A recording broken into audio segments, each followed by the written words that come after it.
Whole sports all plays. Yeah. Whole sports all plays.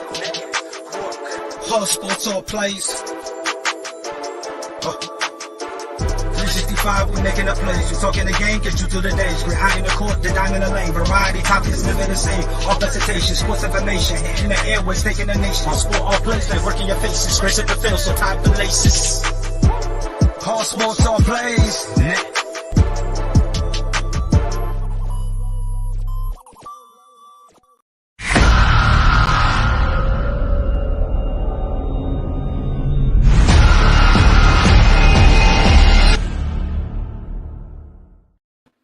Good morning, ladies and gentlemen, boys and girls. Welcome to another episode of ASAP in the Morning. It is your boy Pride, joined by Jay McLovin. Jay, how you feeling, bro?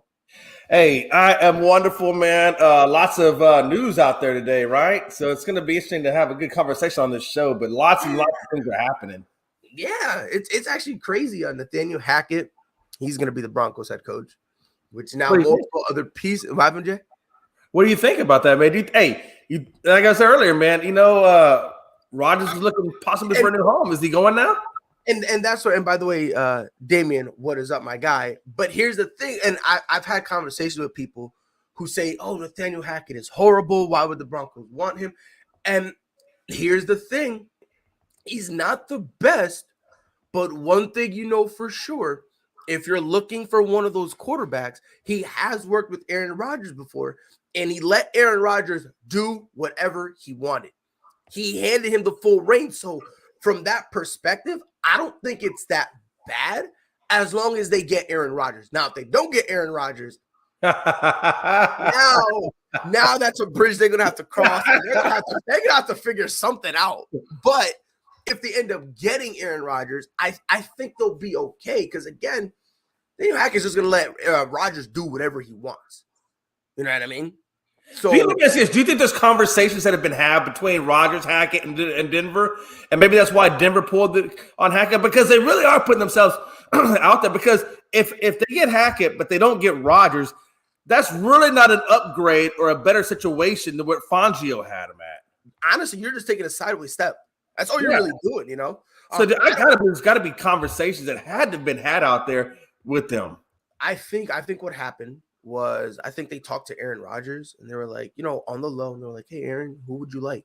And I think Aaron named a couple guys, and I think Nathaniel Hackett was one of them. And then when asked, they probably asked him why, and he probably was just like, "Oh, Nathaniel Hackett, because he'll let me do whatever." So I think maybe that would have happened. I don't think they all three sat together. I think it was just more along the lines of, and again, this is just pure speculation, but I think they went to Rodgers and asked him, "Yo, what do you, who do you want?" And Rodgers was like, "Here we go. You know what I mean?" And he kind of told them, because again, what other, because it just wouldn't make sense for them to get Nathaniel Hackett and then go re-sign Teddy Bridgewater for a couple years. It wouldn't make sense for that to happen. And then with Nathaniel Hackett, them go get Russell Wilson. I just think people talk. I think people talk. And I think that Denver talked to Hackett in interviews. Hackett probably said some things that excited him for whatever reason. But I think Hackett, you had to believe that Hackett had to have some sort of conversation with Rodgers, because he knows that Rodgers is on the fence. You think so? You really think so? And watch this. Hey, listen, man. This is Hackett talking. This is Hackett talking to Aaron Rodgers. Hey, listen, man. Hey, man, I'm going to Denver, and I don't really have a quarterback. It's kind of my first time. I'll let you do whatever the hell you want. Just make me look good, so I can get the big Quan, the big payday. Come on over here and help me out. We got this. We got all the pieces we need. We got a running back. We got some receivers. We got a line. We got a good defense. I'm telling you, I think we can do this. I'm just saying, I think he's got to be saying something to Rodgers on the down low, because why? I mean, do you really want to go to Denver without a quarterback and this is your first time out? Not even a draft pick. Or even if you had a draft pick, who are you going to draft that can help you in the draft? Nobody. So you're literally going to a purgatory situation. To be honest, and Damien says, question, if Aaron Rodgers goes to Denver, what do y'all think the Packers are going to do with the salary cap? Honestly, I think they're going to blow it up. Yeah. If Rodgers isn't there, I would not be surprised if they franchise. I wish Dustin was here because we would be able to ask him. Can you trade a player who's franchise tagged? I don't think you can. Right? I don't think so. I really don't think it. God, that is a Siri. Hey. I wish I had like the dust. You know, they get the bat phone. I wish I had the bat phone right now. Just say, I know you walk into his conference and say, "Hey man, I just need to borrow Dustin for like 5 minutes. We'll be right back." Please, just real quick. All right, so I just Googled it. No, they cannot. I didn't think they could. Oh, okay. Unless they give them compensation. So here's what it is. Here's what it is. So in order for a player to be traded, they would have to be on a contract, right? And be on the active roster. However, a franchise player is technically a free agent that is bound by the original team, so they're not considered a signed player. That makes sense, though, right? Because they didn't. It doesn't because it doesn't. They didn't come to terms. But doesn't that still mess with your cap space, though? That's God. Go back to Siri because I don't know how that works either. Because how does that? Well, it's got to because they still have to pay him. It still comes out as a prorated amount of money, so it's got to affect. It's got to be on the cap. Just maybe not like. God, that's a gray area. That's it does count. It does count under the salary. It does count against. It does, right? What the? Yeah. Yo, thank God it's just 1 year. Thank God it's just 1 year. And then, so Ray says they can't. But you can franchise them multiple times. So even if it's just 1 year, can't you franchise them until? I mean, is there a length of how many times you can franchise somebody? If I'm wrong, I think only once or twice. Because it seems like there's been people out there that have been franchised just more than one time that they got irritated because they kept getting franchise tagged. Right now. All right, so up to 3 times.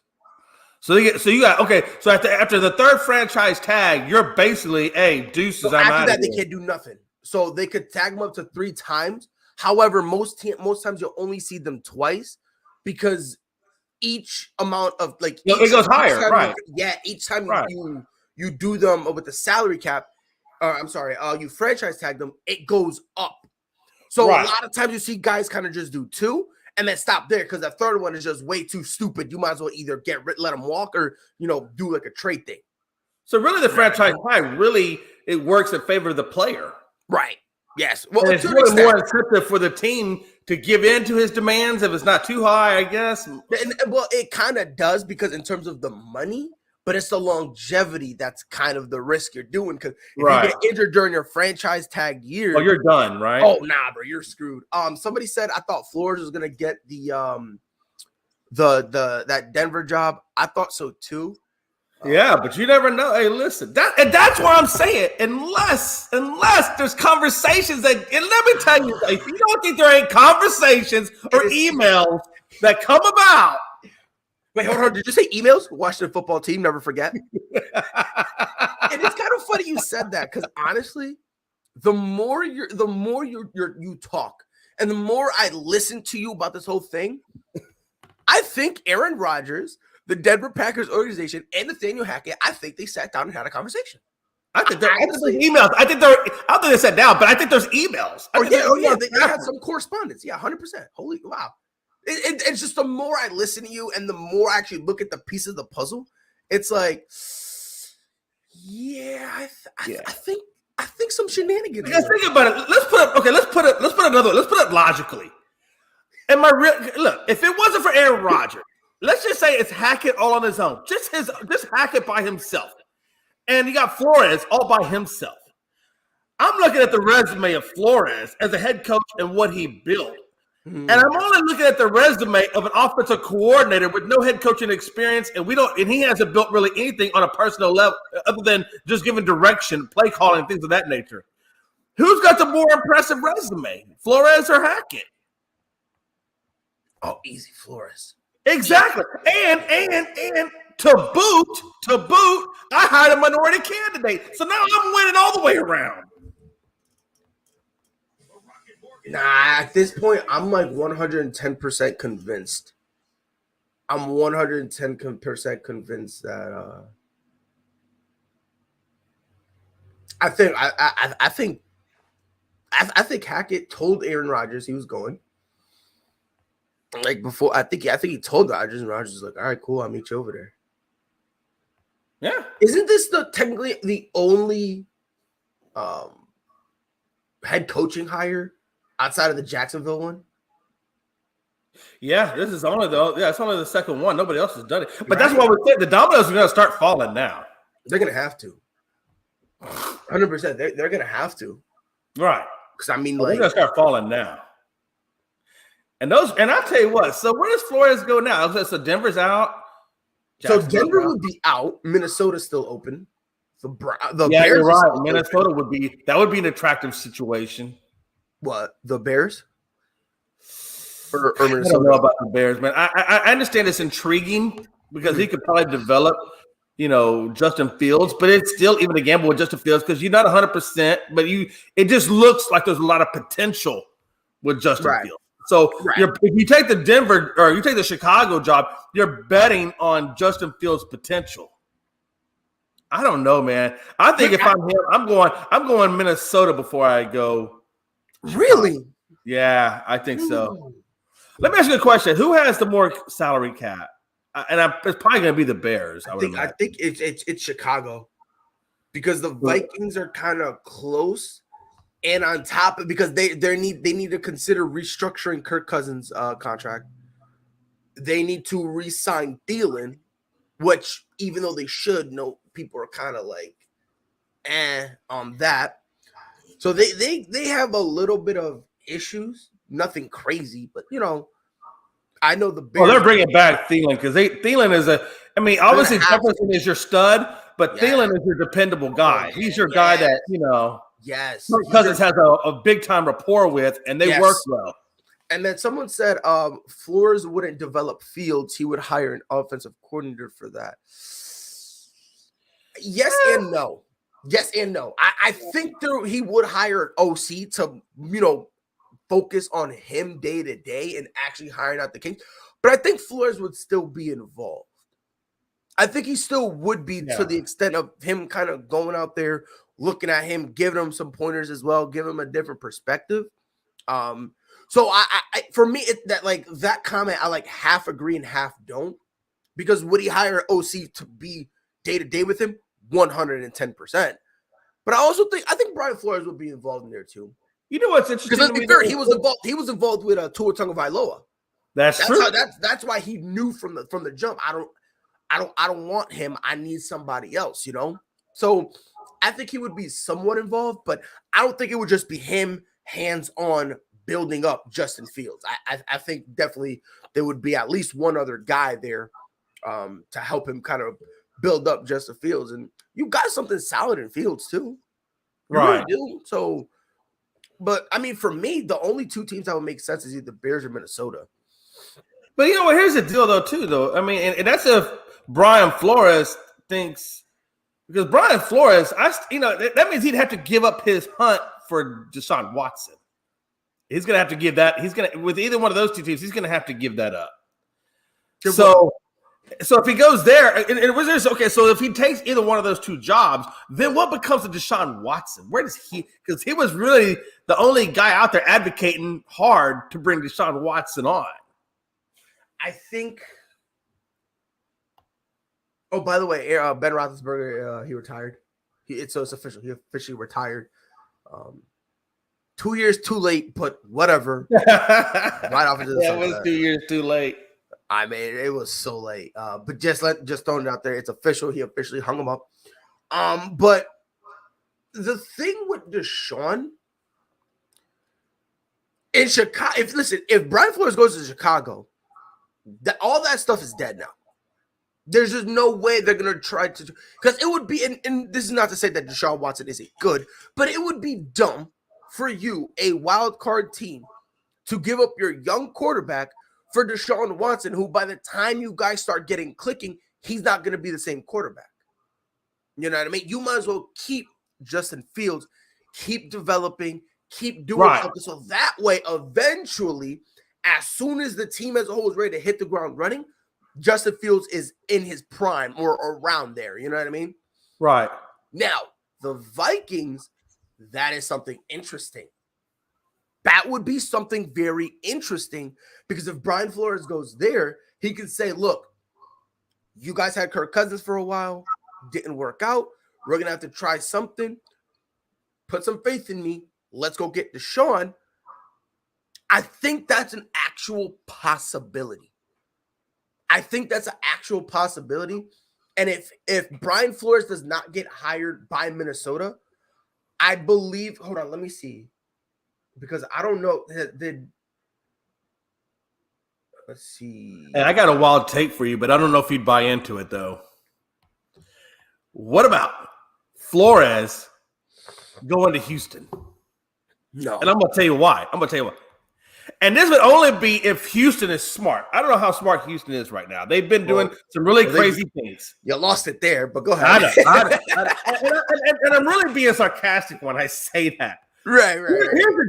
Here's the deal. If I'm Houston, if I'm a smart guy and I'm Houston, I'm saying, look, I have really run this franchise left, right, up, and down with some stupid hires. And I really didn't give Dan Culley his due respect and come back another year. So I really kind of even screwed up there trying to develop some sort of continuity within this team. So why don't I go out and get the best guy who can restore continuity, has experience in rebuilding teams, once my quarterback can get him back on the right path, and now we're back in contention. If I'm a smart guy, I think I'm making that hire. Here's what I do though, and if I'm Brian Flores, I'm thinking like, oh hell yeah, I don't even have to worry about trying to convince somebody. All I got to do is tell ownership, hey, listen, don't give up on him. We can resurrect him. This is my guy. But here's the thing. Ownership ain't really giving up on him. It's Deshaun that's giving up on the Texans.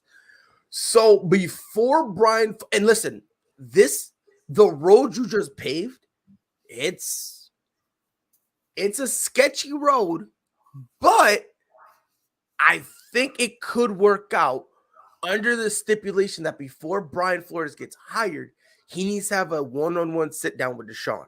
And says, Absolutely. Let's say I become the head coach.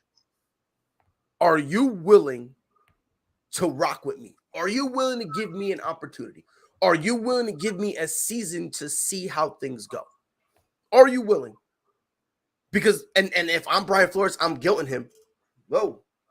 I put my neck out for you. I try to get you. I reach my hand out and I try to get you in Miami. It didn't work out. But that was me. I put my faith in you amidst of all your current controversy. Put some faith in me. I'm guilting him. I'm going to be like, yo, bro, everyone was slandering your name out. I was here for you. I think maybe, and let's be honest here. I don't know why Deshaun is truly mad at the organization. Right. He needs to be more mad at Bill O'Brien because Bill O'Brien was the one who was just trading people for like literally pennies on the dollar. Like, and someone asked a question. Say if Watson does come out innocent, do you think his life will be the same and not scrutinized? He'll always be scrutinized. I don't care how innocent he comes out. There's always going to be that certain faction that's not going to let it completely go. No, 100%. It's always gonna be. Oh, remember when back then he almost he was accused of this? Oh yeah, and especially what he's being accused of, it's that stuff. It's you never get over an accusation like that because the stigma is now around you.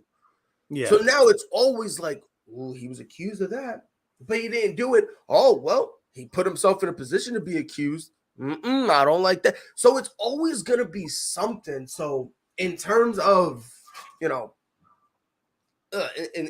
I think if I'm Deshaun Watson, I think, from the one-on-one that I'd have with Brian Flores, I'd be talking to myself, and the points I'd be thinking about is, well, you know what? He did rebuild Miami, so I know this guy knows what he's doing.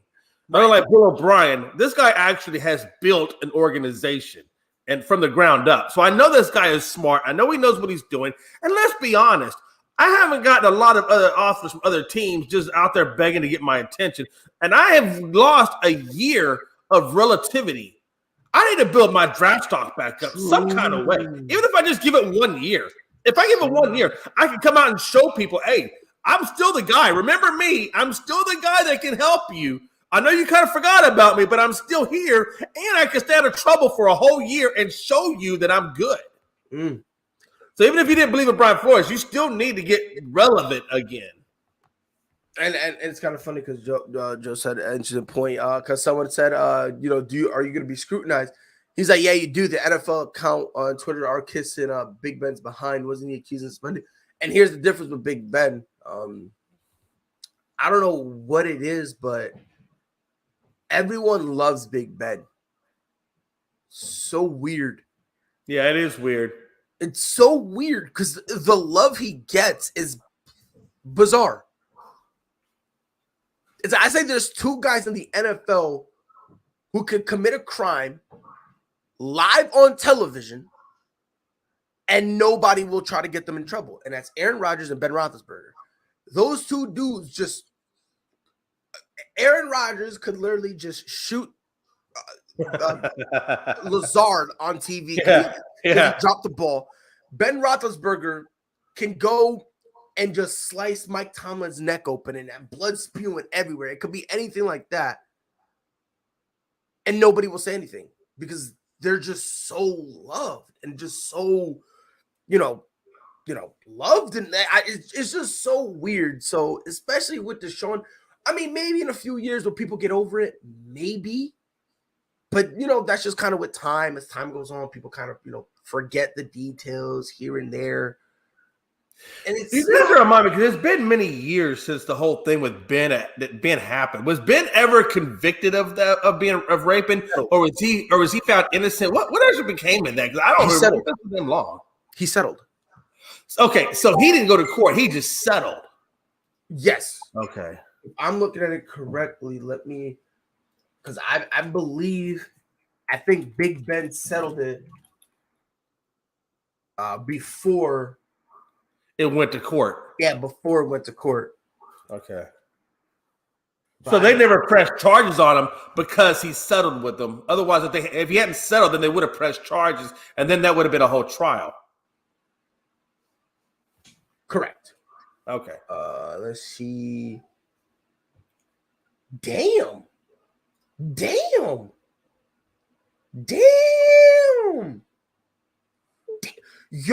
Jay.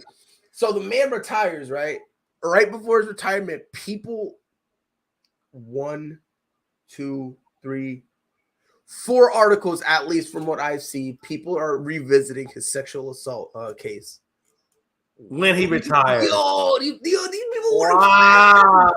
They work fast. What the hell? Yo. Hey, what? You gonna retire? Well, before you retire, let me give you a send-off gift. Oh, that's wild. All right, hold on. Let's see.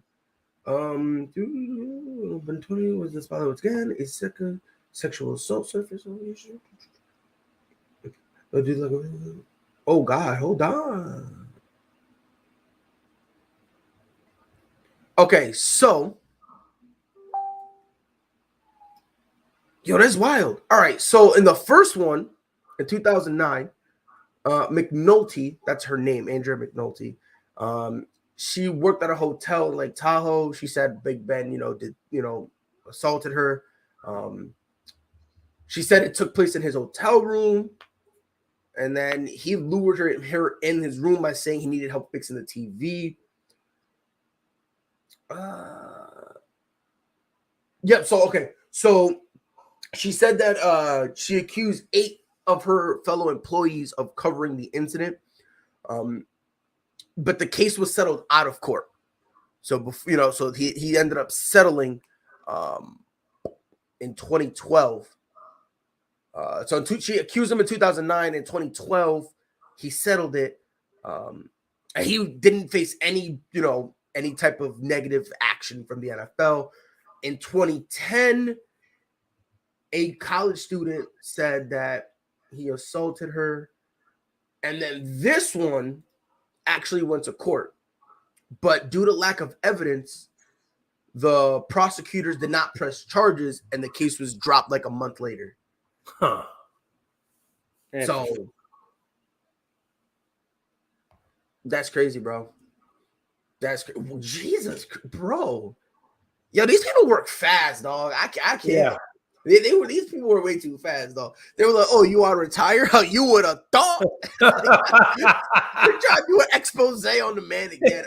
Somebody said, "I'm just saying it's possible for some people to move on and let the bad stuff roll off of them." Listen, it is a possibility. I don't think it'll affect Deshaun a lot. It's just I think it might affect how the outside world looks at him. You know what I mean? And mostly just the female fan base of certain teams. I think some of them are gonna look at him a little off. Again, let me ask you this. I don't know whether or not I gotta look at him off or if he's fine. I don't know because we don't really know what happened, and frankly, we'll never know. Yeah. But I believe when it comes to something this serious, I don't think people are so easy to kind of move on from it. Hey, let me ask you this. Do you think there's a couple of things going through my brain? The first thing going through my brain is what Deshaun Watson did, is it because of what he did or how many times he did it? What is the more damaging thing? More damaging?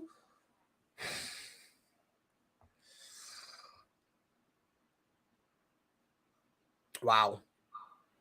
And the thing is, I say that to say this. Kobe Bryant, look at Kobe Bryant, and this is really more to your point of people who can get away with things, right? Mm-hmm. If you look at Kobe Bryant, then you could say, well, Kobe Bryant went, he raped a girl, and he never saw a day of whatever. And matter of fact, when he retired, nobody ever even mentioned anything about it.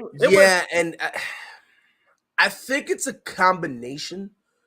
Because the act itself is horrible, you know what I mean, and I don't want to make it seem like I'm trying to act like it's nothing. The actual the act in and of itself is horrible, but when you have 20 plus people coming forward, that in and of itself also has to be bad. You know what I mean? It's kind because the way I look at it is, so you got the crime and then the number of people affected, right? So let's just kind of cut it out, right? Hold on. What's not true? What do you mean that what's not true? I'm not sure. Bourbon is death. Oh. He's talking about Kobe. Yeah, he's talking about Kobe. I never heard anything about it. I didn't hear nothing about it. But okay. I mean, hey, maybe he saw something I didn't see, but okay. I don't remember. I don't remember. I would not be surprised because he said Rachel Nichols. I would not be surprised if she brought that up because she don't care. One thing about her, she don't care.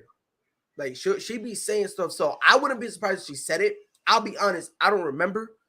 But I don't remember either. Let's be honest. When it comes to me, you feel me? I don't remember what I fed my kids for breakfast. You know what I mean? And they're still eating. So it's like I am not, when it comes to remembering stuff, I'm not it. But you got to admit, even if Rachel Nichols did bring it up, it never really affected his career. Not like what we're saying like about Deshaun Watson and how it affected his career. Like with Kobe, it was just kind of okay. You also got to remember, like after that, people kind of like, I don't want to say they let it go, but they were just more along the lines of you're on thin ice. He didn't do anything else, so it's like, all right, cool. But like I said, and the same thing with Deshaun, there's always going to be the group of people who will just never let it go. Oh, right. Absolutely. You know what I mean? That like every single time you step and you go somewhere and you try to do something, they're always going to bring it up, which is kind of weird. It's why it's awkward and uncomfortable when it comes to these situations, because regardless if you're innocent or guilty, it don't matter. If you interview 10 people, at least 3 of them are going to say you're guilty just because you were accused of it. So that's just something they just got to, that's just something they got to go through real quick. And once maybe an accident, 20 is a pattern of behavior, but there's no criminal case against Deshaun. That's what everyone is saying. That's kind of why the investigation is kind of stalled and why they're trying to force Deshaun in a place where he's got to settle, because last time I looked into it, there's really no evidence. There's actually evidence to the contrary, saying that when some of these victims said, oh yeah, this happened to me, there's actually evidence that they reached out to him to schedule another appointment. So it's kind of like, how crazy is that? It's just so weird, bro. Like this, it's so weird. And like I said, it's one of those situations where honestly, Jay, we'll never know the truth. We'll never know. For all we know, he could have done it, and their weird way of coping with it is just to try to pretend like nothing happened. For all we know, that could be the reality. Yeah, could also be a reality that they're just trying to get money or ruin his reputation. I don't know. And that's really the scary part about it, is that if Deshaun Watson ever really comes back to play, when he first comes back, a lot of people are going to ask him about it. Like, so what happened? And it's like, bro, he wouldn't listen, bro. He had every opportunity to tell the truth. What, he going to tell the truth to you, reporter? Come on now, do better. And that's what's going to be hard for him when he does come back, is he's going to have to deal with that. And he's going to have to be able to put up with the scrutiny of that. Because right now, it's just on temporary pause. Right. It's still there. It's just on pause. But when he comes back, it's going to be off of pause, and it's going to be on play, and it's never going to stop playing. It's going to be awkward. 100%. It's going to be awkward for him. And again, And I think if I'm Deshaun Watson, I'm going to pull a Marshawn Lynch. And he said, what happened to innocent until proven guilty? And look, I'm not saying he's guilty. I'm not saying he's guilty. I do believe in innocent until proven guilty. It's, when you're in court, it's not my job to prove, you know what I mean? Like if I'm a prosecutor, it's not my job to prove you're guilty. It's just my job to prove you're not innocent. That's just really that's just the whole thing of the whole thing. You know what I mean? But I'm not even just talking about from a law perspective. I'm just talking about just straight up from a PR perspective, that even though it should be what happened to innocent until proven guilty, a lot of people out there don't really believe in that. So from a PR perspective, from a public relations perspective, he's already guilty. Which is a shame, because what if it comes out that he's innocent? Now the people who said, oh yeah, he's guilty, they're not going to want to just switch over and say, okay, well, he's innocent. They're not going to do that. It's easier for me to say, all right, you're innocent. Oh wait, all this evidence, you're saying that he did this. Now all these testimonials, here's what it is. Well, guess what? It's now easy for me to go, well, I thought he was innocent. I see the evidence. Guilty. It's easier for people to do that rather than people come in saying he's guilty and then them changing their mind from there. So right. it's weird. It's really weird. Shayshaw says, well, here comes the madness in the AFC West with Rodgers and Adams going to Denver. And we actually spoke about this. Nathaniel Hackett going there, it's a possibility. Now, is it guaranteed? Probably not. But I think it's a possibility.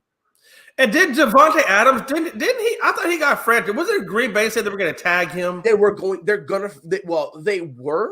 but here's the thing. If Rodgers leaves, do they still franchise tag him? Right. That's another question, because remember, the franchise tag counts against the cap. They're already pretty strapped when it comes to cap. Hold on, where is it? Somebody had put down the top 3. So top 3 in cap space, Miami, Chargers, and Jags. Bottom 3, Cowboys, Packers, Saints. So the Packers are a bottom 3 in terms of available cap space. So it's like, do you want to continue to put yourself in kind of cap hell? Do you want to do that to franchise tag Devontae Adams when Aaron Rodgers leaves? Yeah, because like why franchise tag him when you don't even have a quarterback to throw the ball to? So did you see the practice footage of Jordan Love? No, but I know you talked about it. He was saying that he couldn't even throw the ball. It's rough. Listen, man, the kid threw the ball, missing wide open receivers. The ball was going in a helicopter. There have been multiple times where the play had to stop because he ran the ball in the like he had the ball and then just stopped. And then like you could hear someone screaming at him, and you just hear "forgot the play" out of nowhere. But that thing got released, and like what? 15, 20 minutes after that, the Packers released a statement saying, "We're very comfortable where we are. We love Jordan Love." I was like, what? I was like, this is horrible damage control. I'm like, this is horrible. I'm like, you don't believe in him, because if you believed in him, you would have done all this stuff with Aaron Rodgers and combined that with the fact we see the tape. Right. What yeah. doing? And that's the thing too. So what? And matter of fact, didn't the Packers just bring on another quarterback here recently? For the one that was with New England, I can't say his name, but it starts with an I. Itlig or something like that. Look. We have to look at that because I'm pretty sure I saw an article about that. I know. The last one I remember them signing was Blake Bortles, but that was only for like I think a week when Aaron Rodgers couldn't play. Right. That's really it. Then after that, they cut him. I think the Pack, like you said, I think the Packers are definitely going to rebuild mode, which is why they won't franchise. They have to. Yeah, no, but they have to.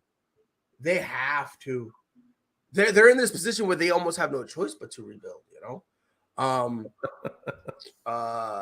This is precisely what the Chargers can't afford to underachieve again. It's time to stop playing around and start getting competitive and shut the critics and doubters up.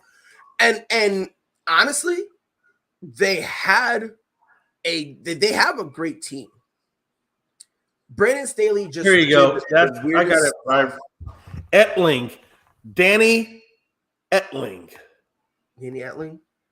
They got it from New England. Well, he's their savior. But I mean, the Chargers are in this weird kind of thing where there's like a couple games, and obviously the Snake Sports Talk Show, it's obviously by Jake. And Jake, you would know way better than me. Trust me, I know. There's like, 3 games you guys lost because of Brandon Staley just continuously wanted to go to on 4th down? Yeah. I mean, like let's say it was the Chiefs game. Yeah. You got 1 field goal and you win the game.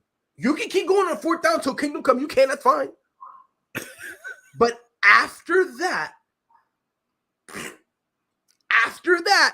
he that's how bad. I don't know what it was, but Brandon Staley has this weird thing of just over and over and over and over and over and over and over, just going on 4th down, even when it's not working. Right. And it's like that cost him. Like I think it cost him about 3 games. That's just me. At least. And then he said the games that killed us was the Cowboys, Chiefs, Texans, and Vikings. Like those were kind of, especially the Texas one was brutal because that really was. I don't even blame Staley. I blame the whole team because they all came out flat. They thought it was going to be cake. They thought it was going to be easy, and then by the time they try to click it, it is what it is. Okay, so the Chicago Bears have finally hired somebody. Oh, they did? Yes, they did. So Frankie said it was the Colts defensive coordinator. Damien actually gave us the name, Matt Eberflus. Yeah, he was out there. Which I wonder how Mike's gonna review that one. I don't think it's that bad. I just think people are gonna say it's bad just because of the fact that Brian Flores is out there. I think that's the. But why is Brian Flores out there? With his resume, why is he still out there? Is it just because they don't believe in him or something? Or is he not interviewing well? I don't get that because the guy's got a resume that's just impeccable. You know what I legitimately believe, bro? I just think that's just something that he's taking his time. I think Brian Flores is just chilling. To be honest, I don't. There's no way he's getting interviewed and not getting a job. Right. So you think that they probably offered him the job, but he just said, but he hasn't taken it. I think there's a couple teams who offered him, and he's kind of just, let's see how things go. That's what I'm thinking. Because it's just,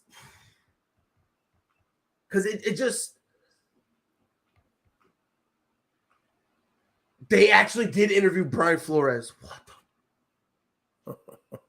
Brian Flores had to say no. Yeah.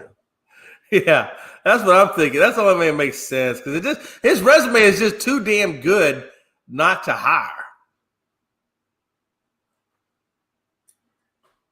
Oh man, it's just. I'm trying to see who. All right, so Brian Flores, he got hired or what's it called? Interviewed for the Giants, right? Yeah. So the Giants interviewed him. The Bears. The Bears had interviewed him. Did the Texans bring him in? The Texans had brought him in. I'm trying to see. Those are the only 3 jobs he interviewed for. Those are the only 3 jobs. Wow. God. I know the Texans had to have made a pitch at him. I guess he probably turned that one down though. Which I don't know why he would, man. He's got his boy there. I don't know. I don't think. Maybe it's just me. I don't think he's going to. I don't think this guy, Deshaun Watson. I don't think he'll come back. I think that's why Brian Flores is probably staying away. That's probably most likely true. Has to be it. Because if you have Deshaun Watson, you kind of have something. You make a couple moves. You know what I mean? Brandon Cooks had a solid year in Brian Cooks had a great year. He was on my fantasy team. I played that guy every damn game. Except for when he had COVID. Then I couldn't play him. That was the only week where it got me tight when he had COVID. Because he was projected to give me a solid 15. Oh, yeah. Yeah, he was projected to give me I was riding his coattails pretty damn hard. Him and Jonathan Taylor, I was riding to the bank. I had him, Joe Burrow, and Jamar Chase. Yeah. So I had Jamar Chase when he had that 200-yard game multiple times. There was like one. It was like towards the end. It was like one of the last 3 games. He gave me like 50 points.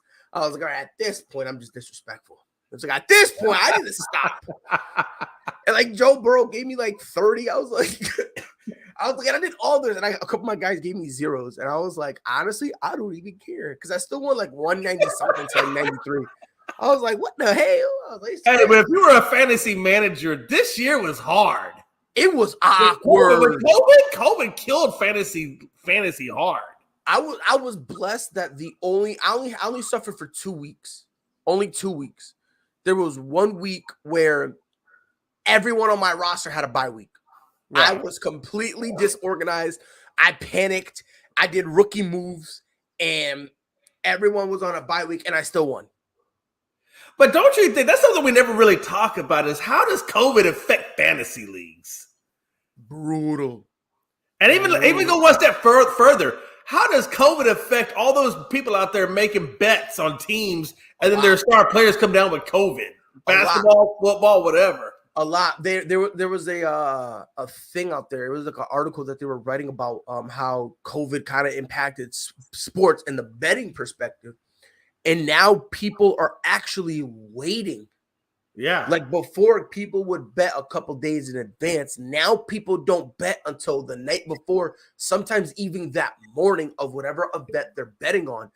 Yeah, because that makes sense. COVID is just so unpredictable that is basically the best way, which is crazy because now their payouts to kind of override the fact that since it's closer, the odds might fluctuate, so I might end up losing money. To counterbalance that, they're not putting down more money. So now it's more risk, but at the same time, you might get less for your bang too. So yeah, that's true. Because then the odds won't be nearly as good. There's a lot. Right. There's a lot of factors in that. COVID, Oh, COVID exactly. really has just wreaked havoc on so many levels. It did, and so a lot of people are just waiting now. So, like I said, so let's say there's like the championship games, right? People will wait until Saturday night because if I'm not mistaken, I think both of those games are on Sunday. Since there's only two games. Yeah, both games are on Sunday. Right? Yeah. So people will wait till Saturday night or early Sunday morning to bet on the first game, and then they won't bet on the second game until halftime of the first game. But I was curious about that, and I'm looking, and the sports world, it was awkward for them. It was awkward. It was awkward. They were like, "Yo, I don't know what the hell to do." It's crazy for them.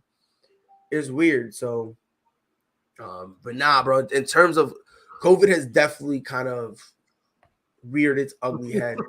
So, for them, especially with teams like Chicago, where it almost wipes out their whole team. Yep. It does. And it's kind of the same thing, kind of like with the Chicago Bulls that happened earlier this year. They were completely and utterly – they got hit with COVID so bad they had to shut down the team. Right. So now when you're starting to get to that part, now you're like, wait, hold on. See, this is why the bettors wait. Because normally bettors would have been like, oh, no, we're going to bet this, and that. Right? But now they can't do that. They can't. Because look what happened with these guys. With the did the same thing happen with Memphis? Did Memphis go through that as well? But they won games, or was that actual injuries? I can't remember. That was John Morant down with an actual injury. Yeah. Yes. That was John Morant down with an actual injury, which is kind of funny because they're 11. They were 11-2 without him, without John Morant. Right. Isn't that crazy? That's wild to me because I don't know how that team isn't gonna compete for the best in the West. I mean, if it is, but it's hard though because and that's what I understand too. Like I made this point, and I don't understand how they say this, but they said that even though the East doesn't, and I know we're all over the place, but the East doesn't have the best records like the West does. Because I think the number one team, I think Miami. Has the same record as the Utah Jazz in the fourth spot, but they were trying to say that. So they're a little better than that, actually. I mean, it might be. Last time I checked, so Miami, who's the number one seed now, would be the fourth seed in the West. That's what I'm saying, right? Yes, they would be over Utah, because they're 31-17 and Utah's 30-19. Okay. So I think it's like a game and a half or something like that. But my point is this: how they were trying to say that the top four teams in the East are still better than the West, and I don't see how that's even possible. I think the top three teams in the West could run through the East. To be honest with you, I think Golden State is good enough to do it. I think Phoenix is good enough to do it, and I think Memphis is actually proven itself that it could do it. The only team I think that would give them trouble would be maybe Milwaukee because they still have. I mean, Giannis is still a president. Yeah. With that size, probably. That's what I'm saying. I think the matchup that Milwaukee would give them would be very difficult. Yeah. But honestly, I still think Memphis has a legitimate chance to beating Milwaukee. I think they do. Yeah, I really do. Rob, what do you do, my guy? How you feeling? I'm good, man. How you feeling, my brethren? I'm chilling, my dude. I'm chilling, G. By the way, just want to update the world. The Washington Wizards, who were a problem, are 23-25 and are the 10th seed. They only have a half-game lead in front of the Knicks for that last spot in the play-in. So. I can't believe how you can have a losing record and still have a shot at the playoffs. I mean, I get it how the NFC East did it because, well, it is the NFC East. I mean, but at the end of the day, they won their division, so you can at least say that. They didn't change the rules to let them be in it. Right. I just don't get why. I don't know, bro. I don't know. The play-in, I don't like the play-in. I don't like it at all. By the way, somebody says Dan Quinn is staying in Dallas. He had no choice. Let's just be fair. He had no choice whatsoever. If he were to leave Dallas, I don't know. I feel like these were one of the names that should, him and Kellen Moore, I felt like they should not have considered leaving. Because yeah, I agree with you. I really wish Kellen Moore would leave because I'm still not sold on Kellen Moore. I'm not.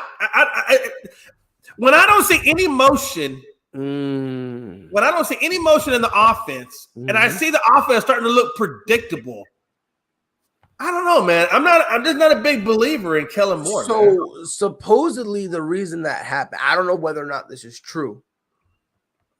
Kellen Moore would call the plays, and Mike McCarthy has been overriding him.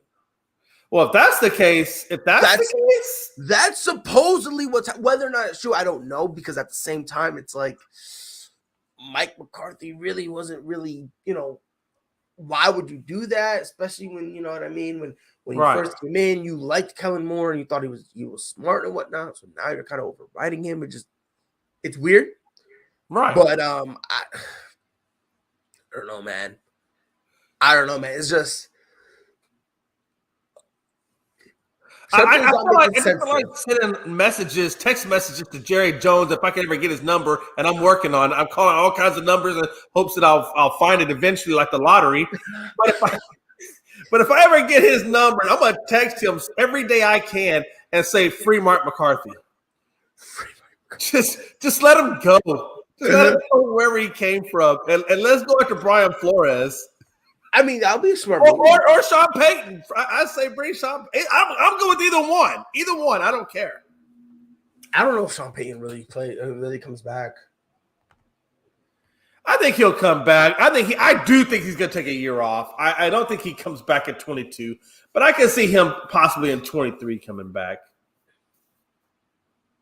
It's going to be interesting because let's be honest here. Anybody would fire their head coach for.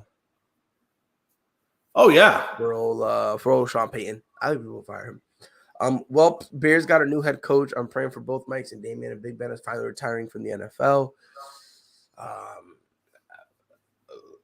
Big Ben, like I said earlier, 2 years too late, bro. 2 years too late. The Bears got a new head coach, and I'm telling you, this when it comes to the Bears' new head coach, I don't think it's a bad hire. I just think it was a limbo pick. He wasn't. What I mean by that is you got Brian Flores out there. You got a whole bunch of other guys out there, but you just got a guy who is not great, isn't bad. He's, okay. You're kind of just. I don't think he's not the guy. No, he's not. No, he's not. Brian Flores would have been that guy, but at the same time, just because he's not that guy, I don't think he's a bad hire. I'm not going to go as far as saying he's a bad hire. But if you're Chicago, do you put him on a 1-year deal? I would do a 3. I would do a 2-3-year deal. Because I've said this, I've been consistent with this. I believe that this team, this Chicago Bears team, I thought this was a wild card team. And the only reason they didn't make the wild card was because of this dude, of Matt Nagy. I wholeheartedly believe that is the reason why. Now you take out Matt Nagy. Now they're going to be like, all right, look, bro, if you don't get us to the playoffs in 2 years, and look, again, we don't got to win the division. We just got to be a wild card team. We'll get bounced, whatever. We need to do what Philly did this year. They just got in. They just were able to build something. If Chicago's not able to do that, they're going to move on from him. Either that or Sean Payton really was their guy. And when Sean Payton was serious about taking a year off, they just hired somebody else that they don't care about, that they can just fire when Sean Payton's ready. That's something we also need to consider.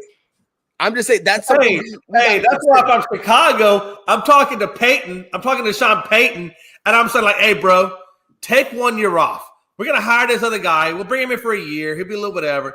Take your time and then come back next year and we'll bring you in and let's get this job done. Facts. What's up, Rob? What's up, man? My bad. Technical difficulties. You good, my homie? You good, my homie Skilly? I want to get back to something before I left because I had a statement to make. Please. Man, is it time we start questioning Bradley Beal? You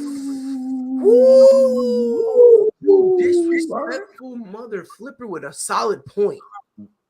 I'm just saying, man. Like, he's supposed to be this elite scorer. Yeah. But it means absolutely nothing to W's. Nothing. But hold on. But let me I am not a Washington Wizards fan at all. This is known, right? But am I able to defend Bradley Beal here for a minute? Step on in prior to your thing. So let me just slide right in real quick because I'm going to defend my boy Bradley Beal real quick, okay? For the sake of argument, does anyone happen to know who their second best player is? Who, for the Wizards? For the Wizards. I guess you could say Kuzma. Yeah. So, Kuzma is your second best player. Okay? Are you winning anything? You gotta win. No. With Kuzma as your second best? Nah, I mean, in order for the Lakers to win with Kuzma, they had to get two top five players. They had to eliminate Kyle Kuzma from the game plan, and then they had to play completely. Come on, stop playing. Free Bradley Beal. Free the Beal dog. Now, listen, Bradley Beal this year, bro,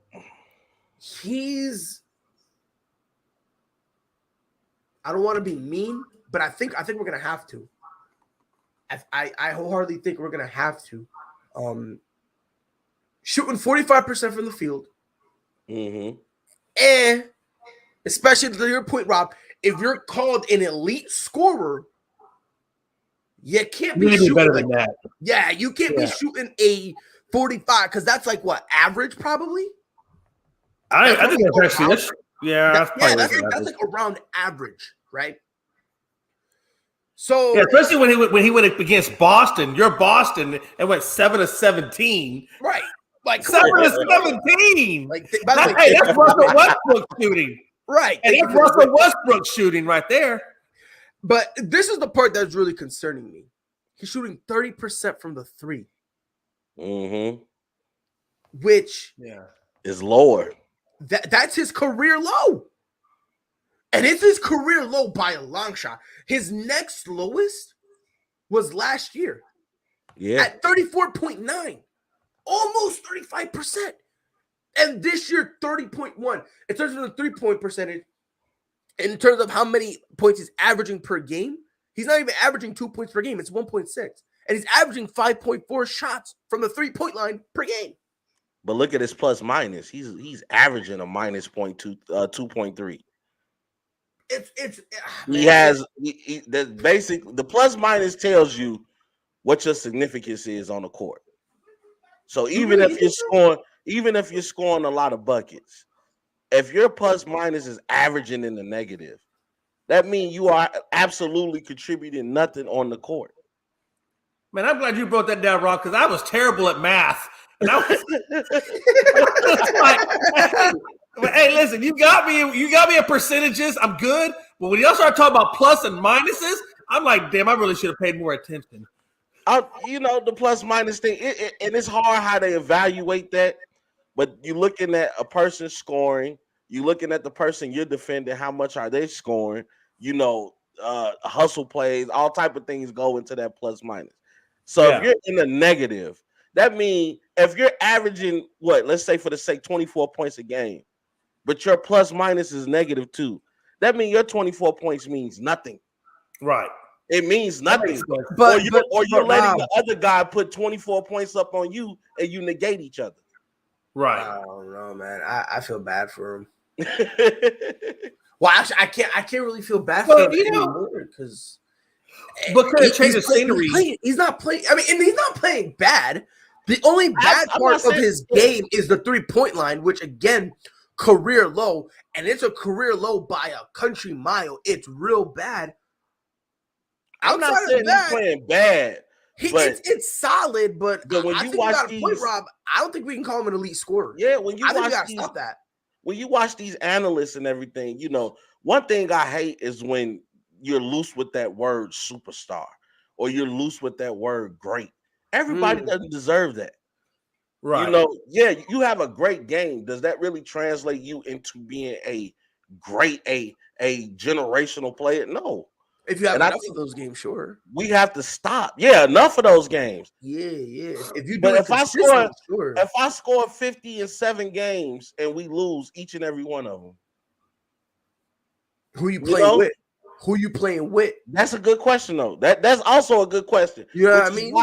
Which is why you kind of made me back down a little bit with the Kyle Kuzma thing. But then I think about you did have John Wall.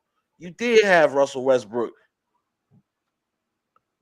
Yeah, Russell, I know. I love that look, Pride.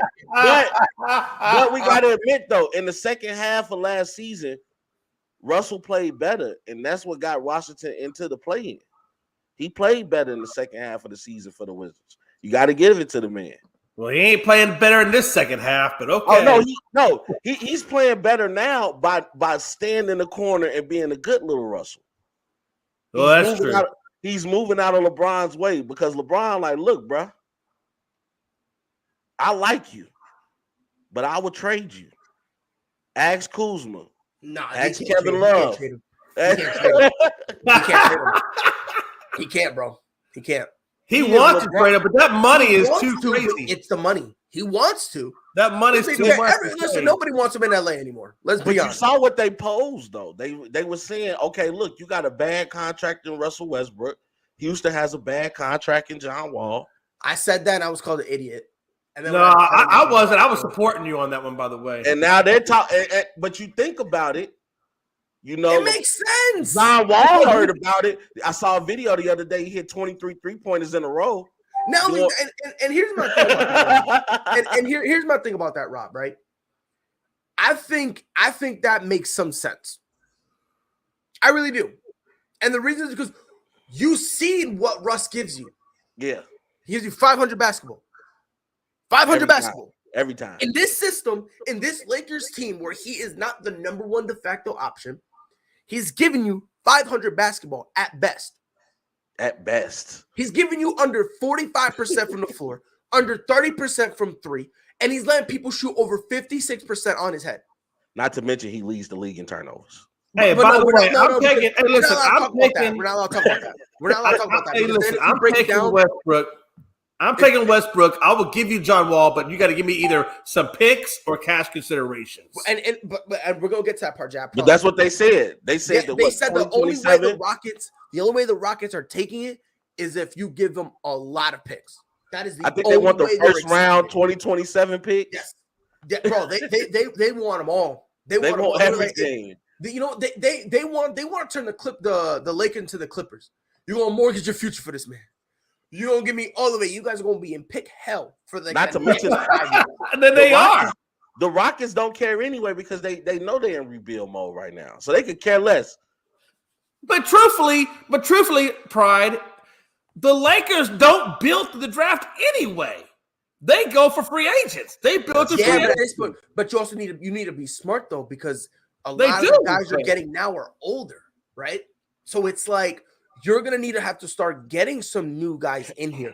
You're gonna have to, so that way, let's say Melo leaves after this year, what youngster you got that's gonna fill a spot?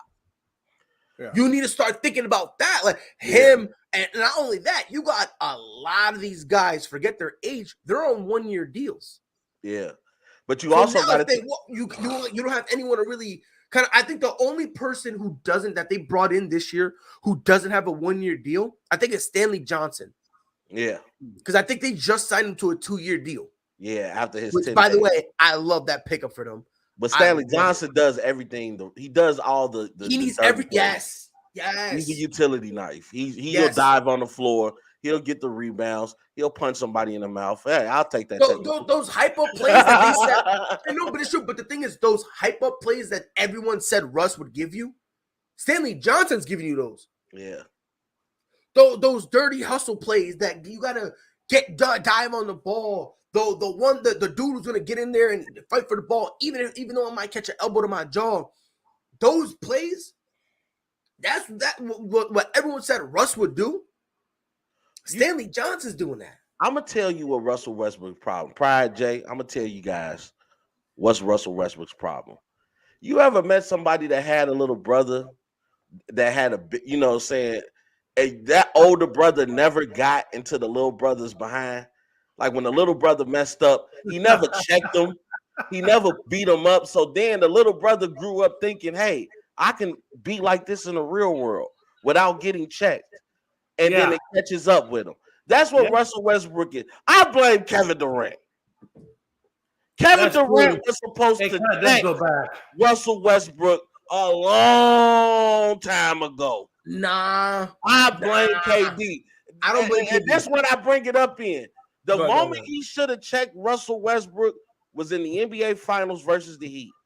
He should have not do it on the bench publicly. But when you go in the locker room, you hear him up and say, any other game you shoot more shots than me is going to be a problem. He was supposed to hem that man up. Nope. I don't blame KD for that. No, I don't blame KD. I blame the organization. And you want to know why I blame the organization? Yeah, because they got rid of James Harden. OKC. What do you say, Rob? What do you say, Rob?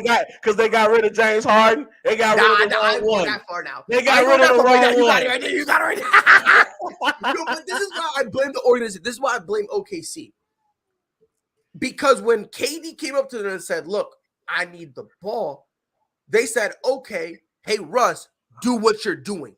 That's where everything was messed up. Because every single time KD was like, yo, give me the ball, Russ was like, you know what they call me? What splash? Let's get it. Airball. Like, you know what I mean? Hey, you remind me of that movie. What he say? Let it rain. Yeah. Rob, you'll be on TikTok, right? Yeah. You know how they be doing it 2K now? It's like, yo, what are you doing? He's like, you a slasher. Nah, they call me West Brick. Nah, they call me West Splash. Let's get it. Misses it. He misses it. I'm trying to figure out who shoots better, Russell Westbrook or Spice Adams? Me after my car accident.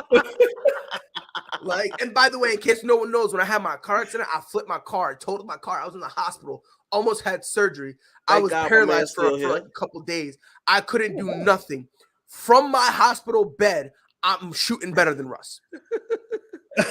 Well, first of all, we're not gonna just go past that statement like you didn't say that. So thank everybody up there that you're still here, brother.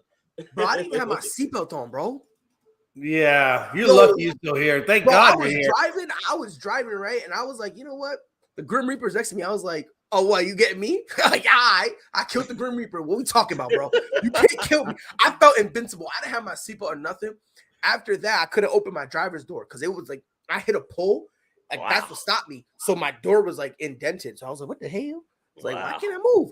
So I had crawled through. I had a 2007 Mitsubishi Eclipse. It was my baby. I loved her. I apologized to her. I was like, I love you. I gave her a kiss. Yeah. And then I walked away and my phone wasn't on me. When everything was flipping, my phone fell out the car and I found that. Backed over, got my phone. I was like, my phone. Turned around. This how stupid I was. This is how dumb I was, right? My car destroyed, wrecked, unsalvageable. Okay. I go and some dude saw me. So he's like, hey, you good? I was like, hold on, bro. I gotta go turn my car off. I gotta save gas. That's how messed up your boy was, bro. That's how messed up your boy was, real talk, yo. I dead ass told him, I was like, hold on, hold on. I was like, hold on, I gotta turn it off. You know, I gotta save gas. Gas ain't cheap. You know what I mean? And I took a step and I fell. The guy grabbed me. I was like, lay me down. I was like, lay me down. And he held me. And it was awkward because this is why I started laughing. He thought I was insane. The way he was holding me was awkward. I thought he was about to kiss me. I was like, whoa, Skip. Oh, I'm up, bro. I was like, hey, you know what I mean? Say Sleeping Beauty, homie. I'm up. I promise. Just lay me down. Let me chill out, homie. And he's like talking to me. He's like, no, I gotta get my CPR time in. You're not. He's like talking to me and whatnot. And I'm talking back to my I bet. And then eventually, when the paramedics come, I had a little cut on my neck. Just a little one. Just like a little, right? Motherfucker told me he got a laceration on his neck.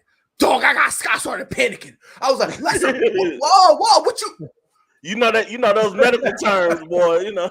Yeah, bro. And the paramedic, she's like, relax. I was like, time out. Hold on. How the fuck you gonna tell me I got a laceration and I gotta calm down? What are we doing here? I'm lacerated, nah, man. I'm like, what do you mean I gotta chill? I'm like, you get to talking ignorant. I'm lacerated. What you mean? Yeah, you know what laceration rhymes with, bro? Dead. I'm dead right now, homie. Like, don't be spitting this out at me, bro. But yeah, like completely messed up. Like back in shambles. I cannot move. I'm hitting. I'm shooting better from the field. So you knocking it down? That's a bucket. Bucket, my guy. Bucket, bro. Hey. And matter of fact, I'm so wet, bro.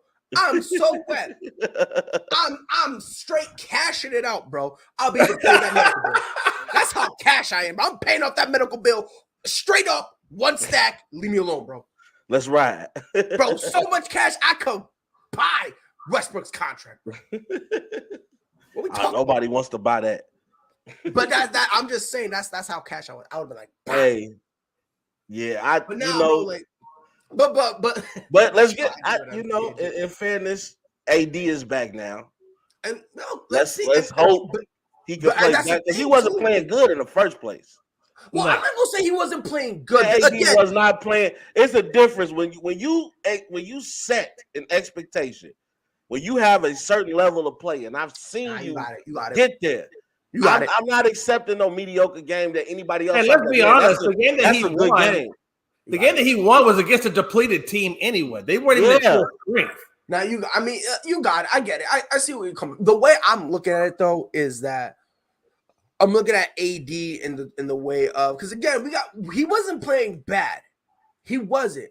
Now, Rob, to your point, yes, that right there, because that's basically what I wanted to clarify.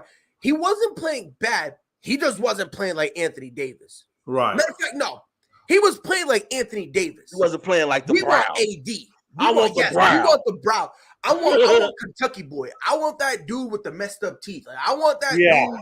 I want that dude who was in the locker room getting hit with towels, and he was just like on the ground. Rob, did you see that picture? Yeah. Jay, you ever see that picture? I don't think just having AD back is going to make the difference in this team. I don't, man. I'm still not a believer in the Westbrook-led Lakers. I just have I get you. The West is tough, bro. They wouldn't even get out the East. They wouldn't even get out the East. But the West. Did you see Devin Booker last night? Yeah, did you see? I think he feels offended. I think he felt offended. Well, it was Kobe's anniversary, so he had to get buckets. Rest in peace, Kobe. Rest in peace, Gigi, and everybody else who passed that tragic day. But if you look at the Western Conference, man, you remember Draymond's gonna come back to the Warriors. You got Devin Booker. You got Chris Paul. You look, even Dallas is starting to play well. Luka and Porzingis is starting to get it. Granaki said we got to start calling AD Squilliam in case nobody knows. And SpongeBob's neighbor was Squidward Tentacles. There was another squid that he beefed to it that was mad rich and mad preppy. With the Squilliam, with the brow, Squilliam. And he was mad sensitive. And he was just like he couldn't do anything on his own. He said Squilliam. So on some real talk, bro, I'm calling him Squilliam. 100%. You got it. Nah, great. You said it perfectly. But now to your point, Rob, look, the Lakers right now, they're 24-24, right? Yeah. They're 9th in the West.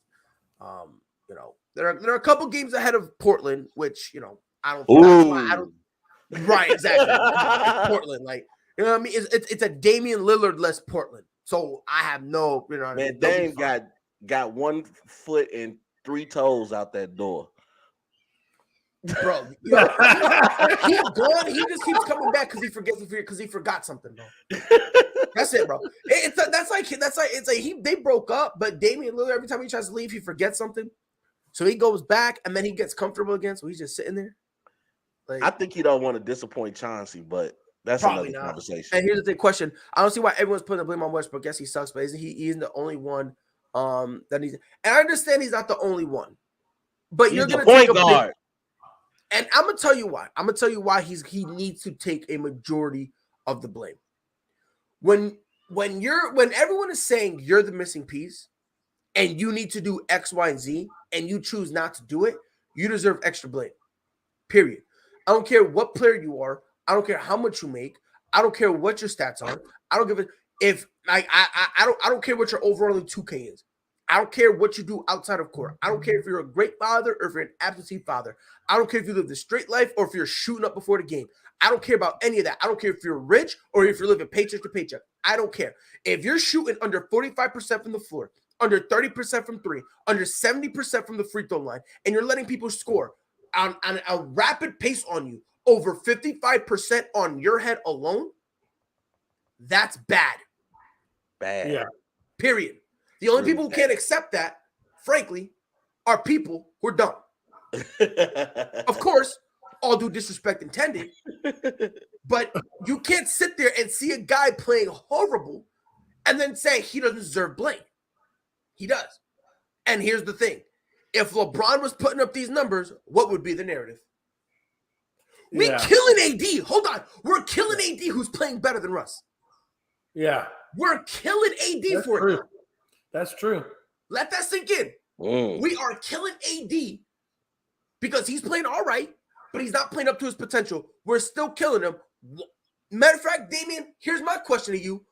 Why do we got to protect Russ so much? I Why? take I'm asking, why do we need to protect Russ so much? because he's the Is Brody. it possible that the reason we need to protect him is because the reality of the situation is becoming pretty much clear to everybody that Russ, in all actuality, is really not that great, and he cannot contribute to winning basketball, even though people were hoping and baking that he would be able to do it? No. I got the reason. It's Oh my God, because Rob hit me. all of the KD lovers all the KD haters have to finally admit that he had the right reason to leave. He was right. He was right. Yeah. You know what? And honestly, I think that Jay, I think that's the reason. Because when KD left to Golden State, we were killing him. Yeah. They called him the Cookie Man. They say, "Hey, cupcake." Yo, we were killing him. Now He was right. Now it don't seem like KD was too far out of. No, look, let me just clarify my. Now, he was wrong about Kyrie, but that's a different. But here's the deal. Let me ask you this: LeBron is not a dumb person either. I can't say that because then I'm a hater. I gotta feel like that LeBron had to have done his homework on Russell Westbrook. Why was he so adamant of bringing him in when he knows what Russell Westbrook and what the stat line looks like, and still want to bring him in anyway? I'll tell you why. I love LeBron. Jay, you know this. I'm a LeBron James fanboy. I think this is one of the few times in his career where instead of looking at a trade logically, he looked at it emotionally. I think he wanted to help Russ. I think because him and Russ are cool. I think he wanted to bring him in and be call like a friendly favor and get him a ring. I think he wanted that. It reminds me a lot back when LeBron was in Cleveland and they traded for Dwayne Wade. Everyone knew it wasn't gonna work, but LeBron wasn't thinking with this. He thought with this. Yeah, and I think that's the same thing that's happening with Russ because, and I say this all the time, I'm stupid. I have to Google how to spell my own name, and I still spell it wrong.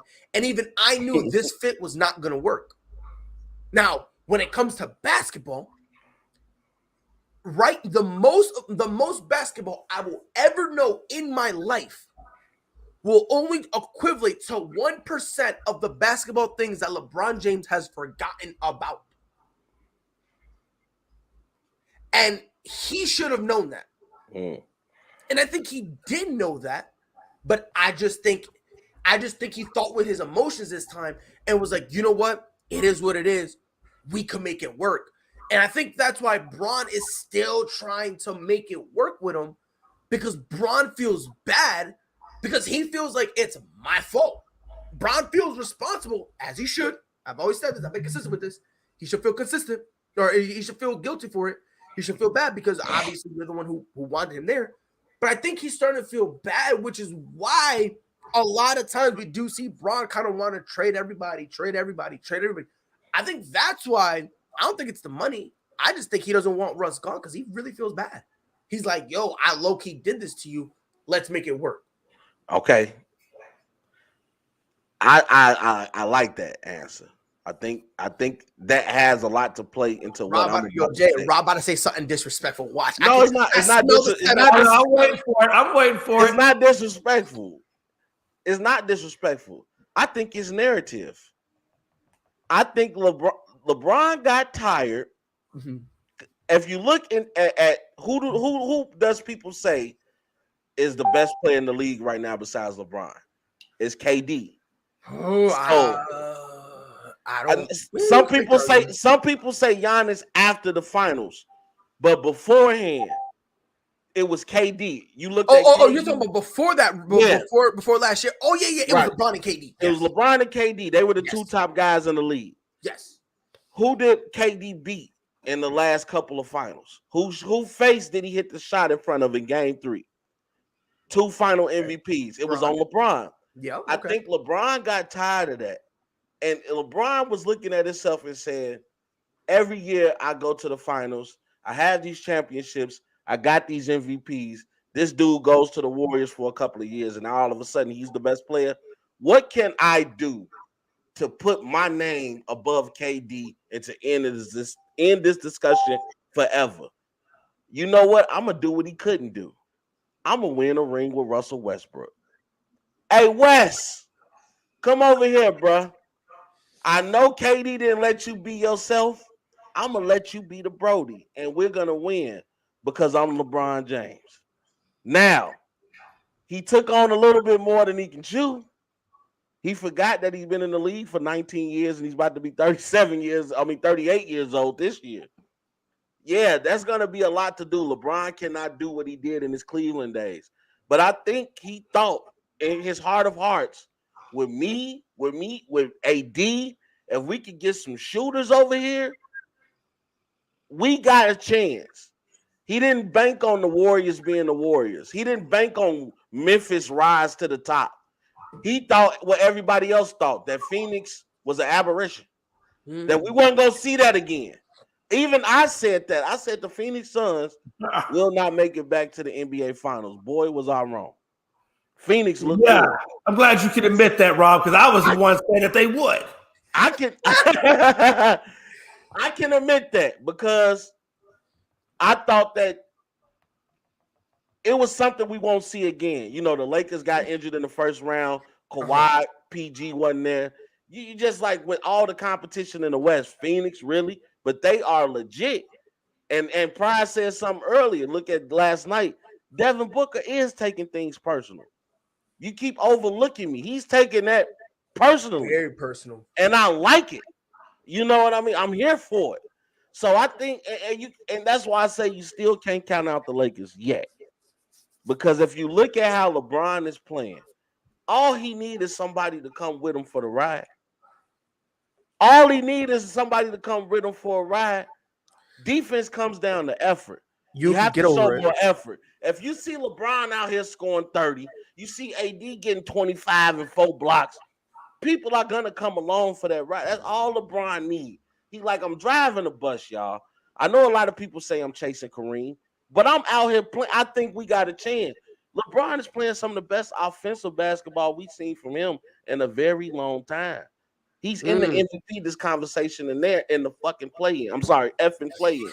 So it's just it's a lot going on. I can't count LeBron out yet. And if Westbrook can get it right, he can get it right. We've seen Westbrook's been in the league. He's an MVP, average a triple-double 4 out of the last 5 years. He can get it right. No, he can't. He just needs that Pride, person to go ahead. motivate. Wait. Pride, just go ahead and timestamp it. Just timestamp it. Lakers aren't making it. They're not. Yeah, they're making the playoffs, but they're not going to go anywhere. Well, if the Lakers make it to the playoffs, you don't think they can make no noise? No. Doubt. And timestamp it, Rob. I think they're a first-round exit.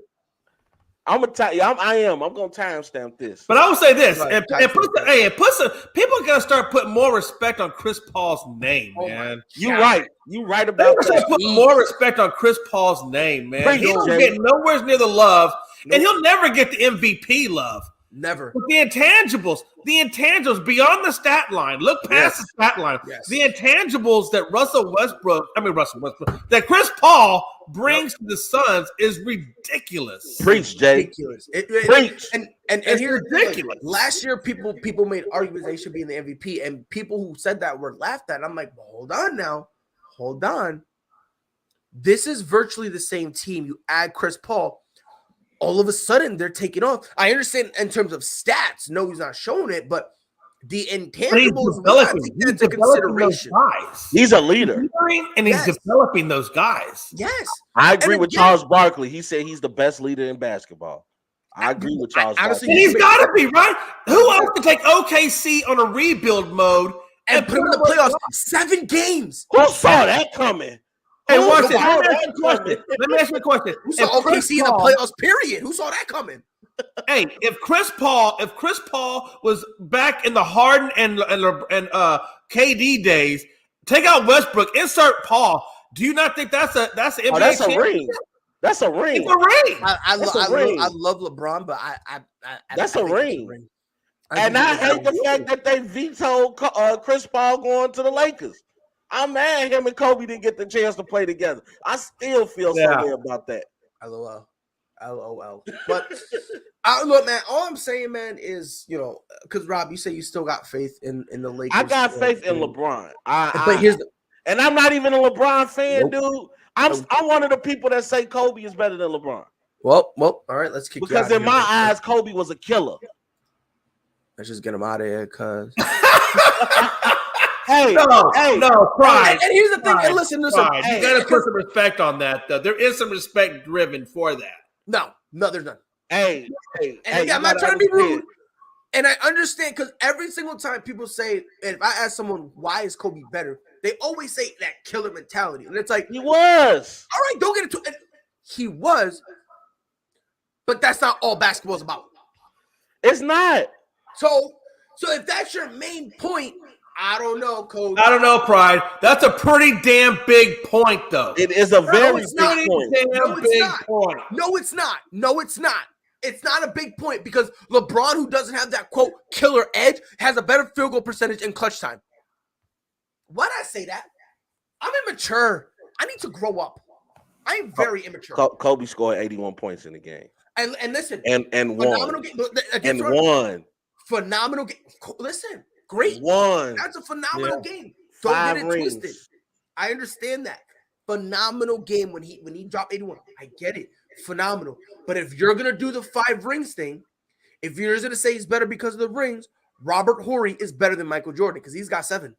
No, that's not true. You know what? That's not true. Because we're not looking at come on, dude. Hold on. Let me say this real quick.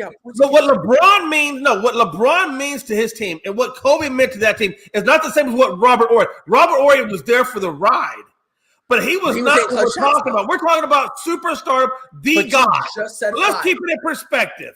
Perspective, Pride. 5 rings. Yeah, I'm comparing rings between players of the same caliber, bro. But my point is, I hate when people do that. That's not a good point, though, Pride. That's not a good point. I need to understand y'all real quick because I need to understand y'all. So when I debunked you guys using the rings thing as your main argument, you didn't debunk it though, Pride. I just did because you guys are saying this like he's got the 5 rings. No. Great, he's got the 5 rings, but let's stop pretending that's all that matters. That's not all that matters. That's the intangible between these 2 specific guys. No, it's not. Not everybody else. Because we can also make the case for Bill Russell, but we're not going to go down that road. No. Steve Kerr got 5 rings, so you're saying him and Kobe is on the same. I hate when people do that. I do too, but Pride is reaching right now. Pride is reaching. It's a prideful thing. Rob, sometimes that just said Kobe take a step back. Bro, you guys implied Kobe's better because he has more rings. That's why I did this. I'm talking about players on the same caliber. We're talking about him and Rob LeBron. Between those two guys, that's what we're talking about. Superstar against superstar, not against superstar against nobody. Rob and Jay, let's agree to disagree. They're both great players. They are. Let's agree to disagree. They are. As long as you can agree that Kobe's better than Bron, I'm good with that. I try to agree to disagree, and Jay is like, nah. I ended it here. They both are. And I tell people all the time, I'm not a LeBron fan, but you're a damn fool if you think LeBron face is not on that Mount Rushmore. You're a fool. I agree with you. Yeah. I'm telling you right now, Mount Rushmore consists of the father GOAT of all time, Jordan, Kobe, Bron. You said LeBron, and then I probably put Kareem on there just because Kareem was amazing. No. You got Kareem needs to. Yeah, there are three the guys most unbeatable move. No, that's what I'm saying. That's my four. That's my four guys. I'll be honest with you. There are three guys I believe needs to be on that Mount Rushmore. It's Bron, MJ, and Kareem. Whoever you want to put on that fourth, I'm willing to listen. Kobe going to me because I agree with Magic Johnson. I love Magic Johnson. I've watched Magic Johnson highlight tape. That dude was amazing. But when Magic says that Kobe was the best Laker, I agree with him. To me, Kobe, I grew up, and I'm biased because I grew up in the Kobe era. Like, I'm from Chicago, so I understand that Michael Jordan is the GOAT, but Kobe is my GOAT. I grew up watching this man. You know what I'm saying? You know what? I used to ask myself when I saw people die, like when Michael Jackson died, my mother was crying and things like that. And I'm like, man, how do people cry over celebrities that you didn't know? When Kobe died, dude, I cried. Like, I felt like my childhood was gone. Like, Mike made me love the game. No, Mike introduced me to the game. Kobe made me love the game. Watching with him, Iverson, like those dudes that stood out. Because you love what you experience. Yeah. It's hard to love. I'm gonna tell you right now, I wish that you and Pride had been born during the Jordan era. Because I was saying is not to really understand that level of basketball, that level of the soul that was in that game. My problem is this: basketball has lost its soul. It does not have the same soul or competitive nature that it was back in Jordan's day. And I will even put Kobe's day, because Kobe, back when Kobe first came into the league, Kobe was in that transitional period. Yeah, it was competitive. You had KG, you had Reggie Miller still doing his thing. I mean, it was in that transitional period. Yeah, Bron is he was an afterthought. This is the friendly era of basketball. Everybody, it really is, man. There's no soul in it anymore. It's no more like you used to look at some rivalries. Like when Kobe told you about the Boston Celtics and what it meant for the Lakers to beat the Celtics, you saw that in his heart. I really want to beat. So him and Paul Pierce were out at dinner. What are y'all talking about? It's fine. I'm talking about on the court, brother. Even on the court, you don't see that animosity. That's why I like players. That's why I like players. It's hard for Pride to understand that, because Pride wasn't there. No. Look at the Devin Bookers. I like those type of players because when they're on the court, they really want to kill you, bro. It don't matter. We can be. Michael Jordan hung out with people back in the day. I know him and Charles Barkley were best friends at one point. We understand that, but I'm talking about you rarely get on the court and see that, man, dude, for right now, we ain't cool, bro. Like look at KG before he left, what he told Carmelo. Yeah, bro, I was with Lala. You know what it is, bro. I'm that dude, and she know I'm that dude. Like, I like that, bro. Like, I just miss that, bro. I miss it. Yeah. I remember Charles Barkley. I have a friend of mine, and I've told you about him before. His name is Joe Stevens. He played for the Rockets back in when they had Charles Barkley was part of the Rockets. Yeah. And Charles Barkley, now listen, Joe was on a 10-day contract, and his job was to be on Michael Jordan. And Charles Barkley told Joe, he's like, look, man, I took Jordan out last night. Kept him out all night. I got him primed and ready to go for you. Yeah. Joe goes, he still dropped about a good 30-piece on me, though. Yeah, that's Mike. But look what Michael did when he was filming Space Jam. building the basketball court on set, inviting all the top players to come play in these 5-on-5 scrimmages. And he's sitting there studying them. He's watching them like, okay, I see Reggie got a little better. Okay, who are these new kids? Who is okay? All right, things that he's taking notes on. He's going back to the regular season, and he like, yeah, I saw that move. You remember the scrimmage, right? You know what I'm saying? Yeah. Calculated. You just don't see that anymore. Everybody, they're friends on the court. When you think, I only seen Kobe help up one other player, and that was Michael Jordan. And that's just because of the love he had for him. Ain't nobody helping you get up off the ground and you ain't on my team. D-Wade, he did it to Bron, Paul Pierce. He did it Rondo a couple times. I mean, what do y'all talk? Can we pump the brakes on this? Kobe was not this cold dude who on the court ignored. No, we need to stop that. Cold. No, he wasn't. Yeah. The way he played was cold-blooded, of course, in terms of him wanting that last shot. Of course, let's not get it twisted. I think he was not an animal. He was not an animal. He wasn't an animal. You're trying to make it seem like he had no manners. Like he was not an animal. And somebody thought he would pick some people up. But y'all gotta stop acting like Kobe was this antisocial dude, knowing damn well in the offseason he out here chopping it up with dudes, and in the season before games having dinner with him. Here's my process with this. What Kobe demanded and what Michael Jordan, because they both were in the same category, what Michael and Kobe demanded of their team, what they demanded of their players, is far different than what LeBron commands of his players. It's far different. LeBron isn't holding those guys accountable like Kobe was or like Michael was. And that's the problem I have with LeBron. It's just the level of accountability that he puts on the ownership. Because let me tell you something. If Kobe or Michael were playing with Westbrook, it would not be. I mean, that stuff wouldn't happen. The same. It wouldn't happen. Yeah, y'all out of your mind. It wouldn't happen. Oh, Westbrook and Kobe would have had a problem, bro. Oh, yeah. They would have had a problem. They would have had a problem, and they would have been doing the same thing on the court. Pryor, you know that. They would have had a problem. I know they would have had a problem. It wouldn't have been resolved. Watch this. You remember Rodman? Remember all the issues Rodman have? But when Rodman came and played with Jordan, did he have those same issues? Or was he under control? But let me ask you a question. Who handled Rodman? They both. Right. I know what you're going to say. We're going to say Phil Jackson. We're going to say Phil Jackson. He went to Phil and said, Phil, can you handle him? And Phil said, yeah, that's why they got him. MJ didn't touch Rodman. No, MJ did. MJ did. He got something wrong. MJ and Coach Phil Jackson played good cop, bad cop. Coach Phil was the good cop. It was good cop, bad Mike cop. was the bad cop. Because MJ was in the corner. He was in the corner by himself, and Scotty was the one who would have to deal with him. We didn't pump the brakes. Who showed up to that hotel when Rodman went on that sabbatical in Vegas? Yeah. It wasn't Phil Jackson. Mike told Phil, if you let him go, he ain't coming back. Phil, let him go. Let him clear his mind. So hold on. So you say MJ, hold on. So you say MJ went to him?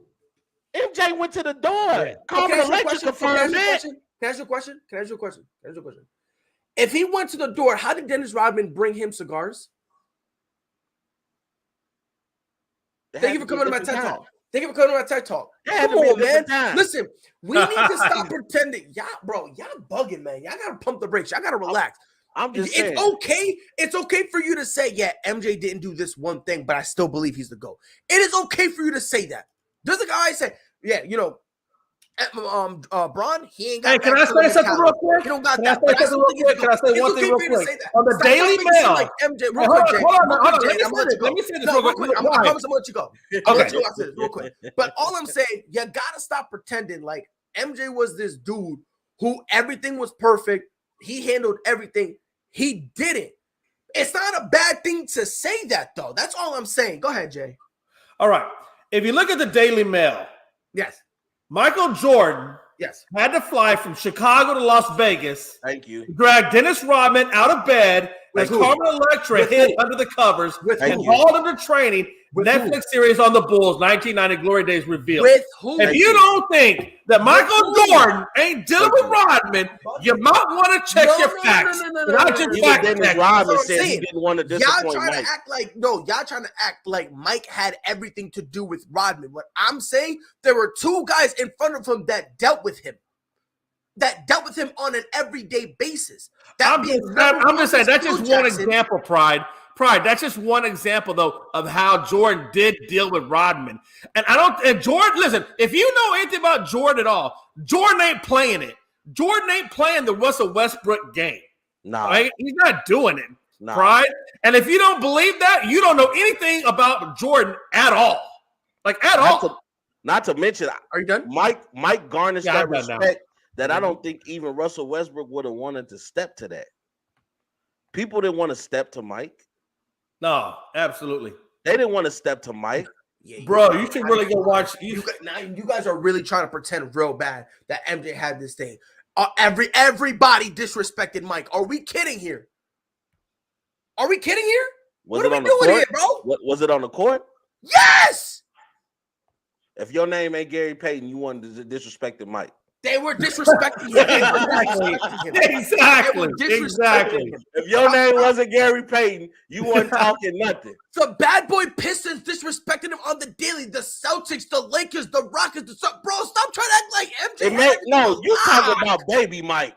We talking about when Mike grew up. I'm talking about baby Mike.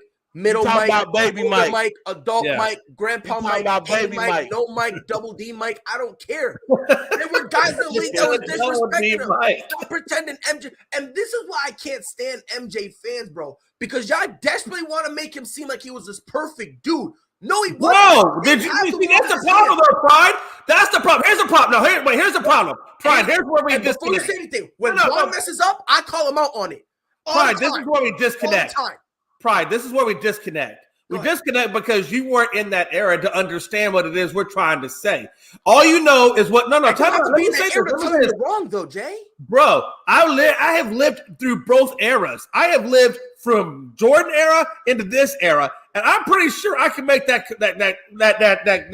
comparison. You've only experienced real time. You have only experienced LeBron and the tail end of Kobe. And it's very hard for you to not understand what we're trying to say because you haven't lived it. You don't have that life experience. I'm sorry, you don't.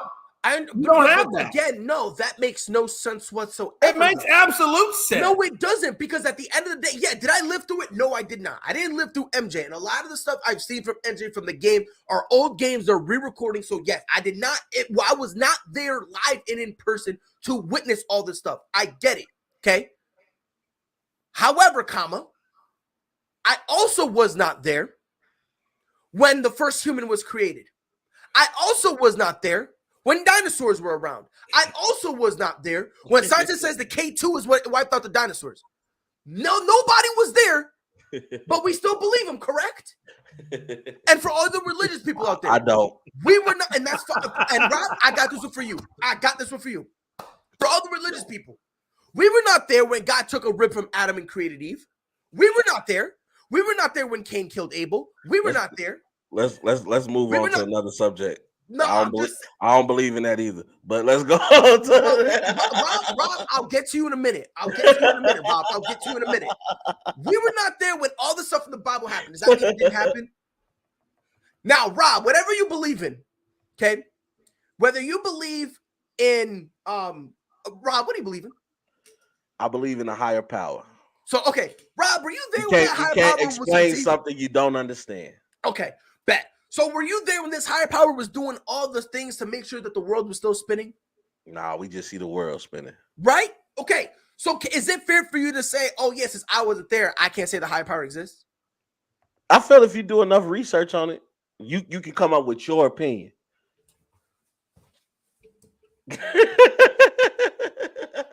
Thank you. Thank you for coming to my TED Talk. Thank you for coming to my TED Talk. I just feel like LeBron just does not have the intangibles that Jordan and Kobe had.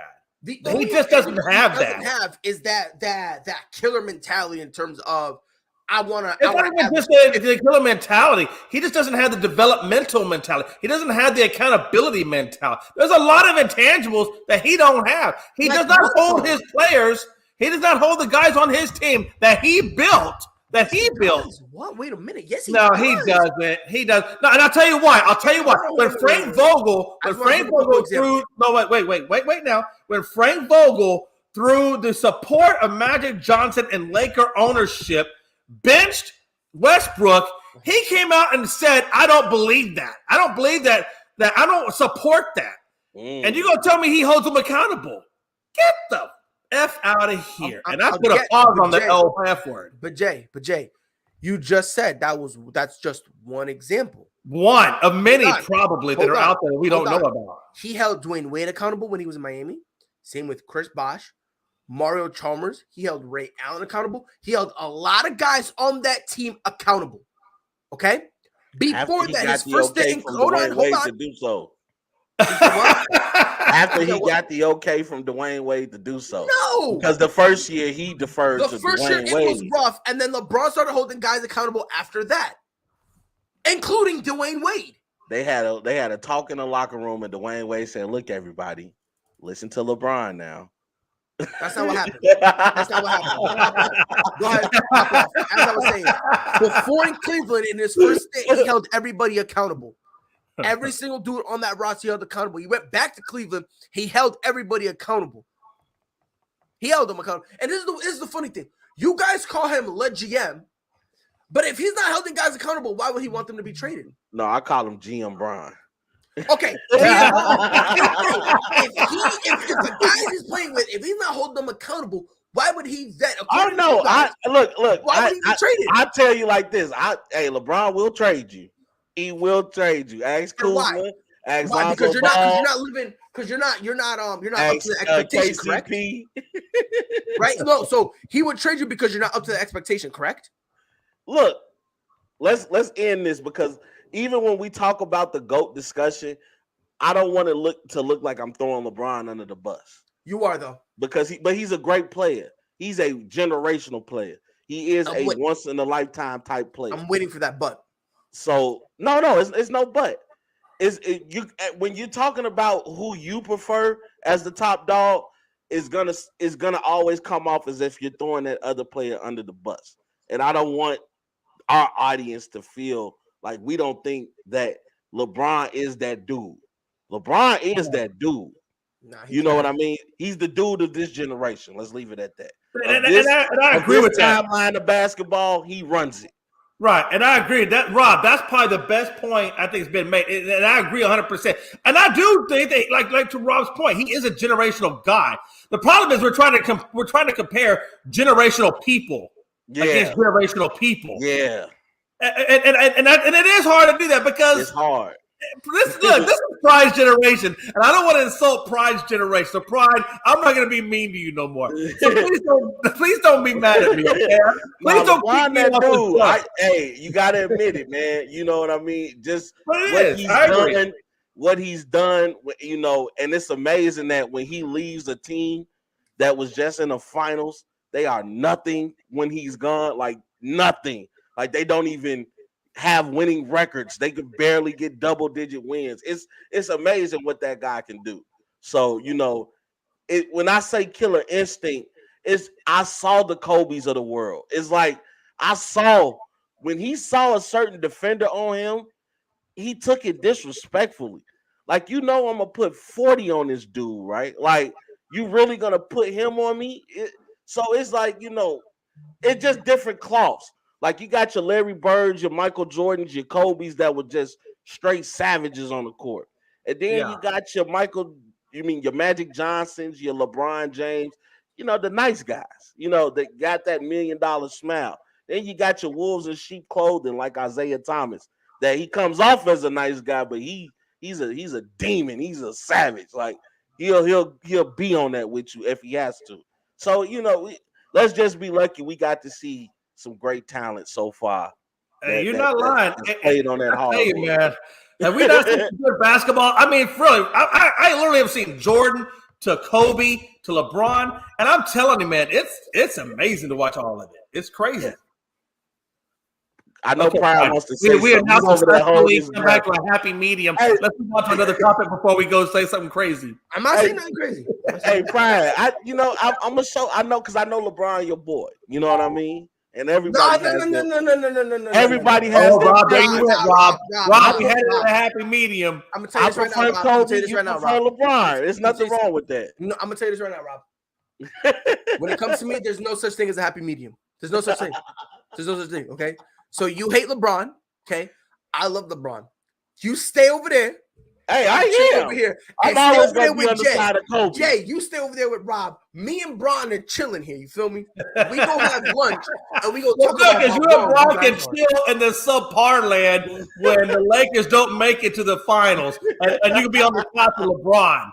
Like, or do we call him La Couch after the playoffs are done? I don't know. Whatever fit. He's the greatest. He's the greatest generational player that's sitting on the couch.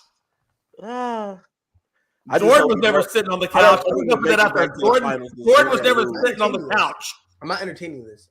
You can't entertain it because Jordan was never sitting on the couch. But your boy didn't make it past the first round. Matter of fact, hey, who beat him, Pride? Who beat him? Oh, that's right, the Phoenix Suns. My bad. Does that hurt? Who made the finals? What? You talking about last year? I'm saying when the Phoenix Suns kicked the Lakers out of the playoffs. Last year, correct? The first round, wasn't it? Last year, correct? Yeah. That was his first round exit. Yes, they lost to the same What team are we that talking went to about? the finals. Look, he gonna be. Look, watch this. You think LeBron is having deja vu right now? I got kicked to the curb the first round last year. This year, I'm in a playoff again. I mean, you see a pattern here? You know what? Because Jordan never experienced that. And I'm gonna leave you with that. He never knew that level of defeat. Hey, we can transition now. He never knew that level of defeat. I'm here for this. Can I ask you gentlemen a question? Hey, we I didn't say a happy medium, but I blame Rob for this one. Just real quick. I didn't say nothing. Just real quick. Because I know where you about to go with this, and that's where I'm about to go. How many That's years did MJ play in the league? He had a long career, didn't he? Oh, here we go again. I'm talking about when he made it to the playoffs. Because correct me if I'm wrong, he won 3 in a row, took a sabbatical, came back, and won another 3 in a row. And then before that, when he was in the playoffs, was getting mollywopped in the first round by everybody, making the playoffs under 500. Knew where he was about to go with that. Yeah. So my bad. I'm immature. He's going pre-91. He played, right? I knew what prior argument was coming from. I know. You know what? I feel like, I've been a little rough on Pride, so I've got to make him feel better. So I was going to let him run with it and just have his last, because that way we can get back to a happy medium. I made my point. Pride made his point. Rob made his point. We're all good. All of our points have been made. Next topic, I've been trying to get to a happy medium, and Jay just won't let me go there. I don't know what's going on. He won't let me go there. I don't know why. Free pride. I knew where he was going. Free pride, man. I got a question for you, gentlemen. I want to start with you, Jay, because the Cleveland Cavaliers right now, they are 30-19. Woo! They are the third seed in the East. Yeah, just came off a very impressive win over Free Pride. Hashtag Free Pride, yo. Hashtag. But they just came off a very, very impressive win. 115 to 99 over the Milwaukee Bucks. Yeah. Jay, I want to start with you. Is it possible that these Cleveland Cavaliers are a legitimate threat in the East? Well, it certainly would look that way. I think that Evan Mobley guy is just looking like a beautiful acquisition to put them in that category. I think, yeah, absolutely, they're a legitimate competition for sure. Rob, 3 games in a row that they're winning, and we have Trayvon saying very possible at this point. And of course, we're saying at this point. We're definitely saying at this point. So you know what I mean. If the wheels falling off. We'll cross that bridge when we get there. But Rob, 3 wins in a row. Kevin Love, who everybody was wondering, when is he going to be out? What's going on with him? He doesn't fit here. Nobody knows his role. All this stuff, all of a sudden, it's just weird. He dropped 25 last night, and he's been looking comfortable. So, Rob, he been looking great, Rob. So, do you think Kevin Love is actually a very important, critical piece to this young team? He is. He brings that veteran leadership. He brings championship experience. People got to remember, when Kevin Love was in Minnesota, yeah, they didn't win, but he was a dog. Do you remember the 30 and 30 game? 30 points, 30 rebounds. I mean, and what blew my mind, Rob, he's getting these 30s, but he's also being a perimeter guy. Let that sink in. He was efficient last night. 5 of 9 from the 3-point line. Yeah. Efficient. And what I love about him is he's adaptable. When he was in Minnesota, he was bigger. He controlled the paint.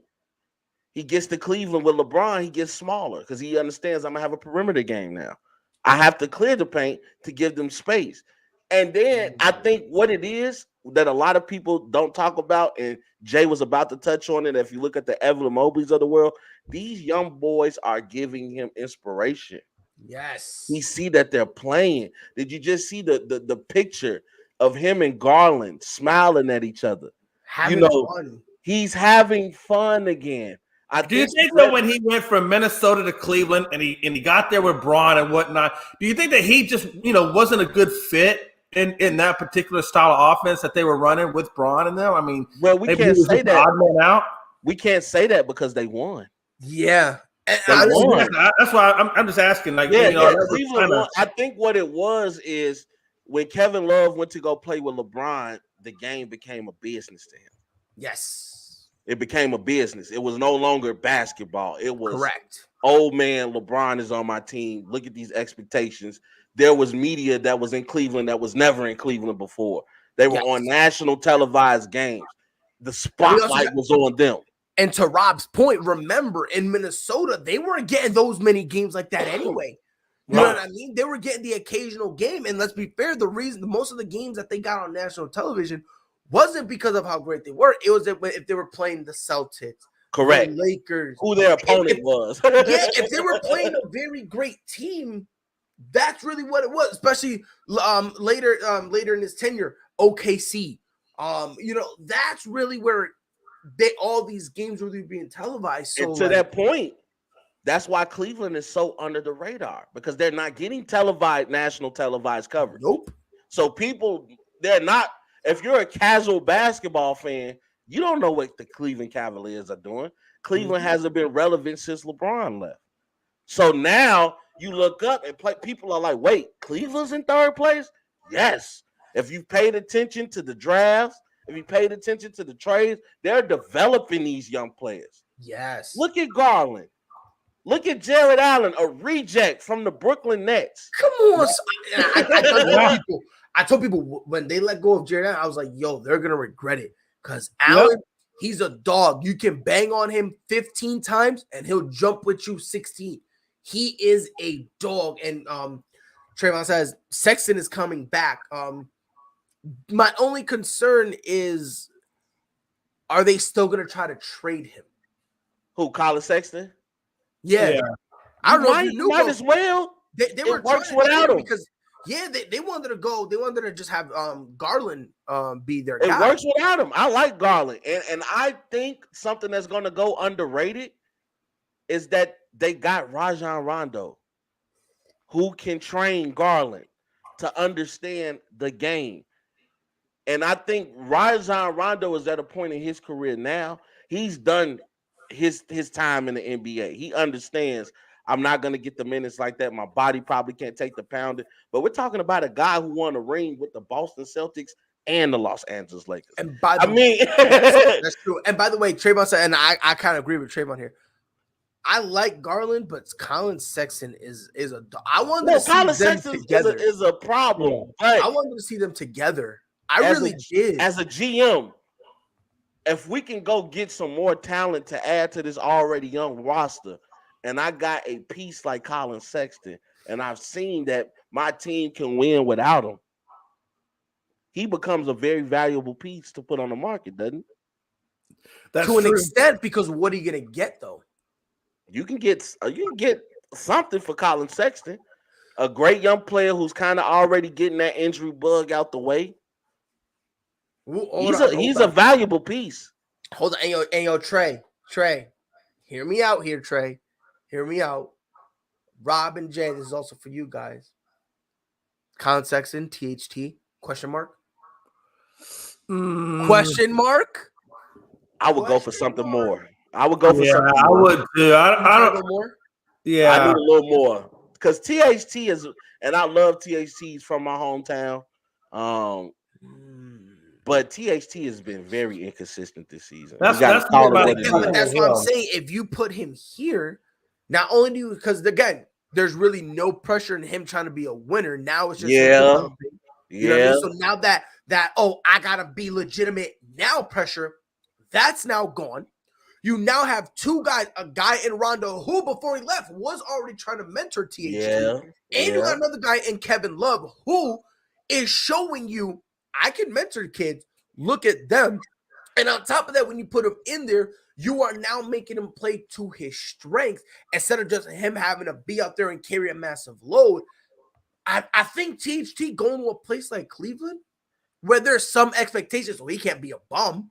So he still got motivation to work. Yeah. But then they also have a nice culture that they're building there. They're vibing. They're having fun. It's a whole different atmosphere from the Lakers where if we're not winning now, the season is considered a failure. In Cleveland, it's like, look, bro, we're just happy to be here. And it don't matter whether we're the first seed, 10th seed, no seed, don't matter. We going to come out here and give y'all a scrap. I think THC could be pretty solid here. I really do. You know what? You do bring up a point of it's now becoming a norm that when you leave LeBron, you play better. And it's becoming a norm. You look at transparency. I'm not a big THC fan. So you look at Kyle, anyone. You look at Caldwell, you look at Kuzma, but you look at Montrezl Harrell. But it's just you bring up an excellent point. Yeah, because the pressure's no longer there. Yeah. There's no it's pressure to play with greatness. Yeah, of course. Very few can handle it. Yeah, very few can handle it. So that's why I'm saying when they leave, that's why they kind of look better because now they can just do whatever.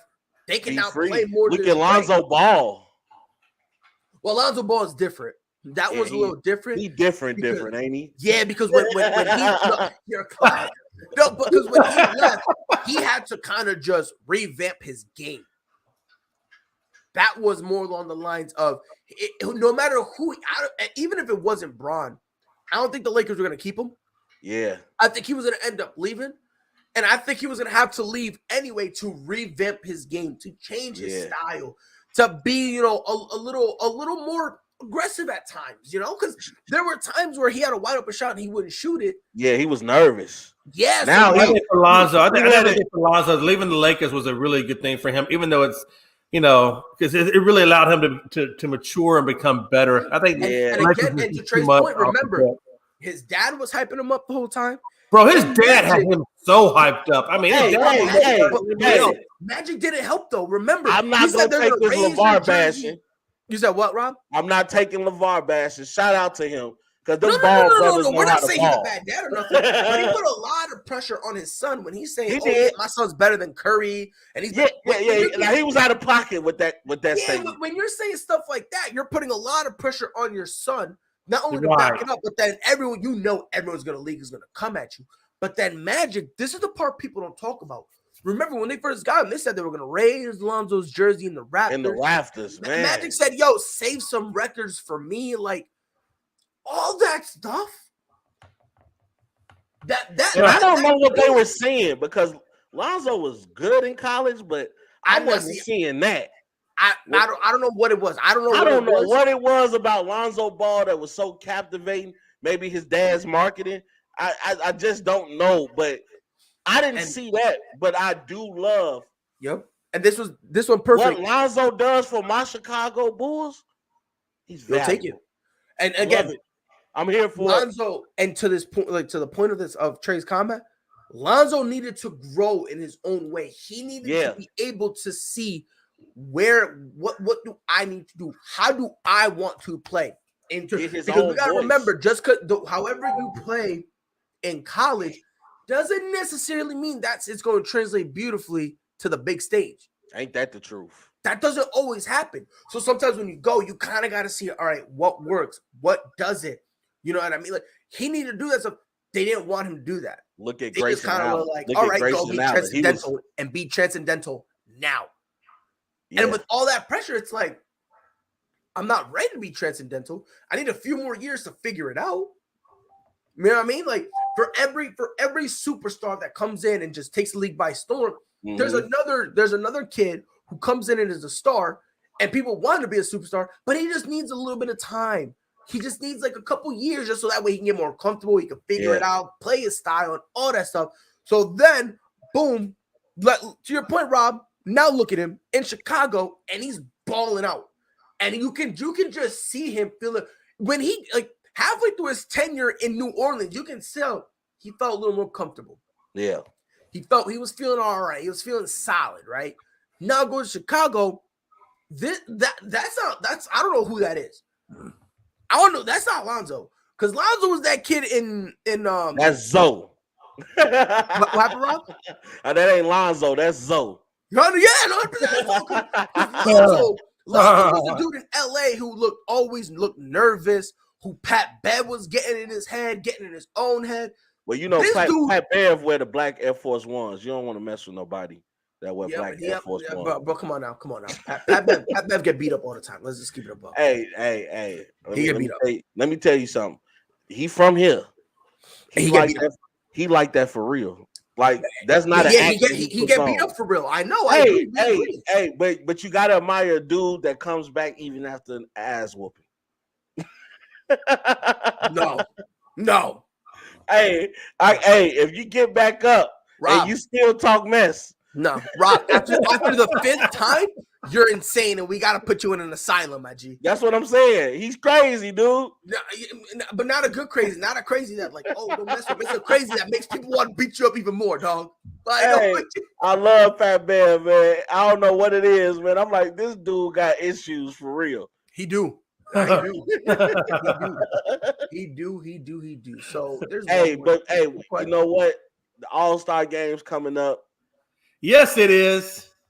Ja Morant has been playing out of his mind, dude. Man, what do y'all think about Ja? I want to take over with the question. What do y'all think about Ja Morant? Like, is this legit?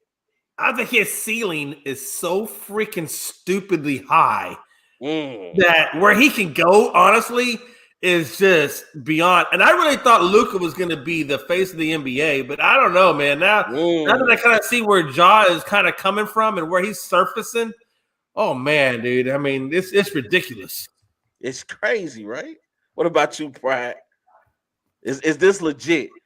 Is Ja making a case that he is one of the next upcoming superstars in this league? I think you can make the argument. I really do. Again, I full transparency here. Let me just be, because I got to be consistent. You got to. I did not think Ja Morant was going to be like this. I thought he was going to be and I'm one of the few people who admit it, because everybody now wants to pretend, oh yeah, I saw Ja Morant coming. Yeah, I didn't see that coming. Everybody wants to pretend that nowadays, right? But I will be honest. I thought Ja Morant, I thought he was going to be a solid player. I did. I thought he was going to be good. I thought he was going to be in the league for a little bit. I never thought he would be able to be a face of a team. I thought the only people who look at him as the face are the people who just wanted to be different and go with him. You know. Yeah. I was like, you know, the Pelicans should get Zion. I thought Zion was a de facto number one, and I thought Zion was better, and I thought he was going to pan out better. Mm-hmm. You know what's crazy to me? I don't know what's scarier, Ja Morant's ceiling or how well Memphis played when they didn't have him. Mm, The scary part, Memphis without him.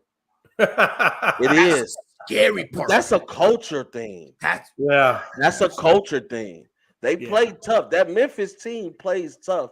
But if you look at John Morant, I think he's bringing the game back for the athletic guy.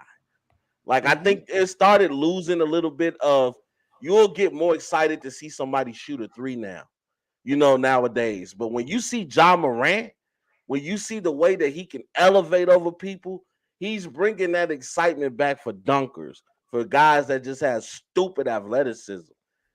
And what I always tell people is, when he starts to understand the game, I mean, really because right now he's making it off athleticism. He's just quicker than everybody. He can jump higher than everybody. But when he understands the game and that game starts to slow down for him, and he knows when to speed up, he knows when to slow down, Ja's going to be a problem. Yeah.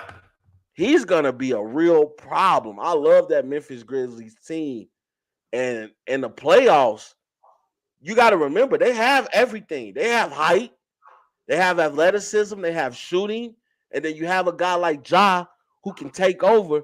And this is without Dillon Brooks. He's coming back. Oh, yeah, absolutely. They got to watch out. It's stupid. And that's why I think, in my opinion, I think it comes down to, and this is no knock on Golden State, because Golden State is just really freaking amazing. But I think Memphis and Phoenix are just the two best teams in the West, man. But I think Golden State's right there. But what's even scarier is just how well the top three teams are in the West versus whatever you got going on in the East, which I just think the East is just, for me, I think the East is just kind of soft compared to what the West brings to the table. Well, I think as far as the East right now, injuries and uncertainty. You don't know. So you don't know where Brooklyn is going to go with Kyrie. You don't know if Ben Simmons is going to come back with Philly. You see Bulls have injuries. KD now out 4 to 6 weeks. Going to be missing the All-Star game with Brooklyn. But when the East is strong, that is a very strong conference. If you look at the Giannis's, the Embiid's, the Brooklyns of the world, they are a strong conference. But to your point, Jay, the West is so much better. It's like they play cleaner basketball. Yeah. They have great ball movement, great coaching. And I feel like in the West, most of those teams already have their culture established.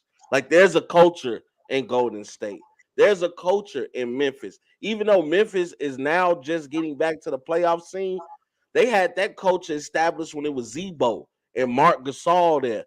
Right. When Mike Conley played for them. That was the grind house. You knew when you went to Memphis, you was gonna have to tough it out because they were gonna fight. So I'm excited that even though LeBron is on the brink of retiring, the league is in good hands. It's in good hands, and I think LeBron is starting to see that too. That okay, he's coming at peace with the fact that he knows he's not gonna be there forever, and he didn't want to leave the league without somebody to take it over. With the Steph Currys of the world, the KDs, the James Hardens. Because if James Harden goes to Philly, we're talking about a whole nother dynamic there. Oh, that's a whole nother world. That's different. But before we wrap it up, I want to touch on this because someone says, Trey says, I don't know if the East has 7 of the NBA's top 11 teams. No. Really? They don't. No. He said has 7 of the top 11 teams. So the top 11 teams. There's not the 7 teams. 7 of those are from the West. No. I'm saying neither one of them does. Yeah. It's too mixed in between. It's probably half and half, honestly. I'm about to check the standings right now, Trey. I'm about to check it right now. Well, So if you're going based, hold on. Where we gonna go? If we're talking Phoenix, Golden State, Memphis. Okay, those are your top 3 teams. Then after that, you're gonna go Miami, Chicago, Brooklyn, Milwaukee. Then put Utah. I'm not putting Utah in the top nothing. Woo! So here's the question: if Utah, I think Dallas fits in there. I think Dallas is better than Utah. So you me Dallas too. In there? Yeah. Utah gets on my nerves. They are so inconsistent, dude. Like, and I think Denver should be in there just with what Joker brings to the table. Yes, you can't just look by records. No, you got to get the intangibles. Because you also got to account for teams that you're going to have matchup problems against. But Utah, they haven't made that next step for me to be like, that's a legit team. Donovan Mitchell still plays the same. Rudy Gobert, for all his worth, that's as good as he's going to get. And truthfully, I think Brooklyn has so much internal strife going on right now and injuries that it's going to be very hard for them to, if they can overcome that and win. Yeah. Because let's be honest, Harden's not happy there, and KD is hurt. They're going to have to stay down in the standings if they even want to be able to take advantage of Kyrie Irving. And that's if Kyrie Irving doesn't go on a sabbatical to wherever it is he's got to go to find his den. And God forbid if they run out of sage. If they run out of sage, he can't bless the court.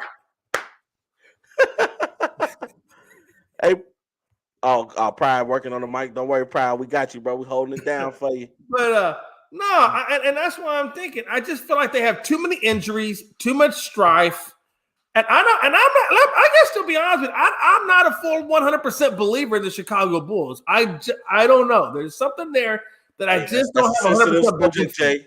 That's a sensitive subject. I know it is. Listen. Listen. My Rockets. I'm just trying to get them to lose games so we can get more lottery picks. Okay. Hey, one thing I can say about your Rockets, though, man, when they do figure it out and they get the right mix of veterans with that young core, they are gonna be a problem. Yeah, I like the Rockets. I love the Rockets. Actually, I think they're young. It's just a bunch of young kids out there playing, nothing to lose. And real quick, because you said you have to take the records, the top 6 in each conference in terms of playoffs, and I understand that, right? Yeah, but when we talk about best teams in the league, and that's look at records, right? Because here's the thing, I don't know. Me personally, I do look at the records, yeah, but for me, that's not the end all be all, right? Because at the same time, I'm gonna look, how do you win? Mm-hmm. You know what I mean? Like, where do you rank and all that stuff. So I think it's balanced, but that's what I'm saying. It's I agree with you, Rob. I think it's pretty balanced for now. I think obviously the top 2 teams are Phoenix Suns and Golden State. You know what I mean? I don't think anybody will argue with that. But after that, I think you can make the argument that the next 2 teams are Eastern Conference team in Brooklyn and Chicago. So the top 4 teams. No, I wouldn't say that because I think that Memphis is better. I think Memphis is better. I don't think they're better than Brooklyn, and I don't think they're better. I think they are better than Brooklyn. I'd put them up against Brooklyn. Hell yeah, I would. Yeah, I would. Are you talking about Brooklyn at full strength, Brooklyn? I'm talking about as everything is presently constructed. Yeah, so Jay, if it's a road game and KD is not injured and Brooklyn has to go against the Grizzlies, you're taking the Grizzlies? Man, I see what you're saying. I just think I like the grit. I like the grit of Memphis. I like the culture of Memphis a little bit better. And I don't want to say, look, and I'm going to tell you something right now. Brooklyn can be beat. They've been beaten They can. Yeah, I'm going to stand by John Morant, and I'm sticking by the Memphis Grizzlies, and I'm going to say, you know what? Sometimes you don't have to have all the damn star power in the world. You're going to see that grit. Sometimes you just don't. Okay, I get it. But you got to have the heart, culture, and playing together. When your star power has Kevin Durant, that's enough. I get that. I get it. Could be. But that's going to be enough for us. This has been ASAP in the morning. Rob, appreciate you being here. Jay, appreciate you spending some time with me. These guys will be back here tomorrow, 10 Central or 10 Eastern, 9 Central. Until then, you guys know what to do. Be safe. Whole sports all plays. Whole sports all plays. Whole sports all plays. 365, we making up plays. You talking the game, get you to the days. We're high in the court, the dime in the lane. Variety topics, living the same. All presentation, sports information. Hitting the airways, taking the nation. Sport all plays, like working your faces. Scratch at the field, so tie the laces. All sports all plays.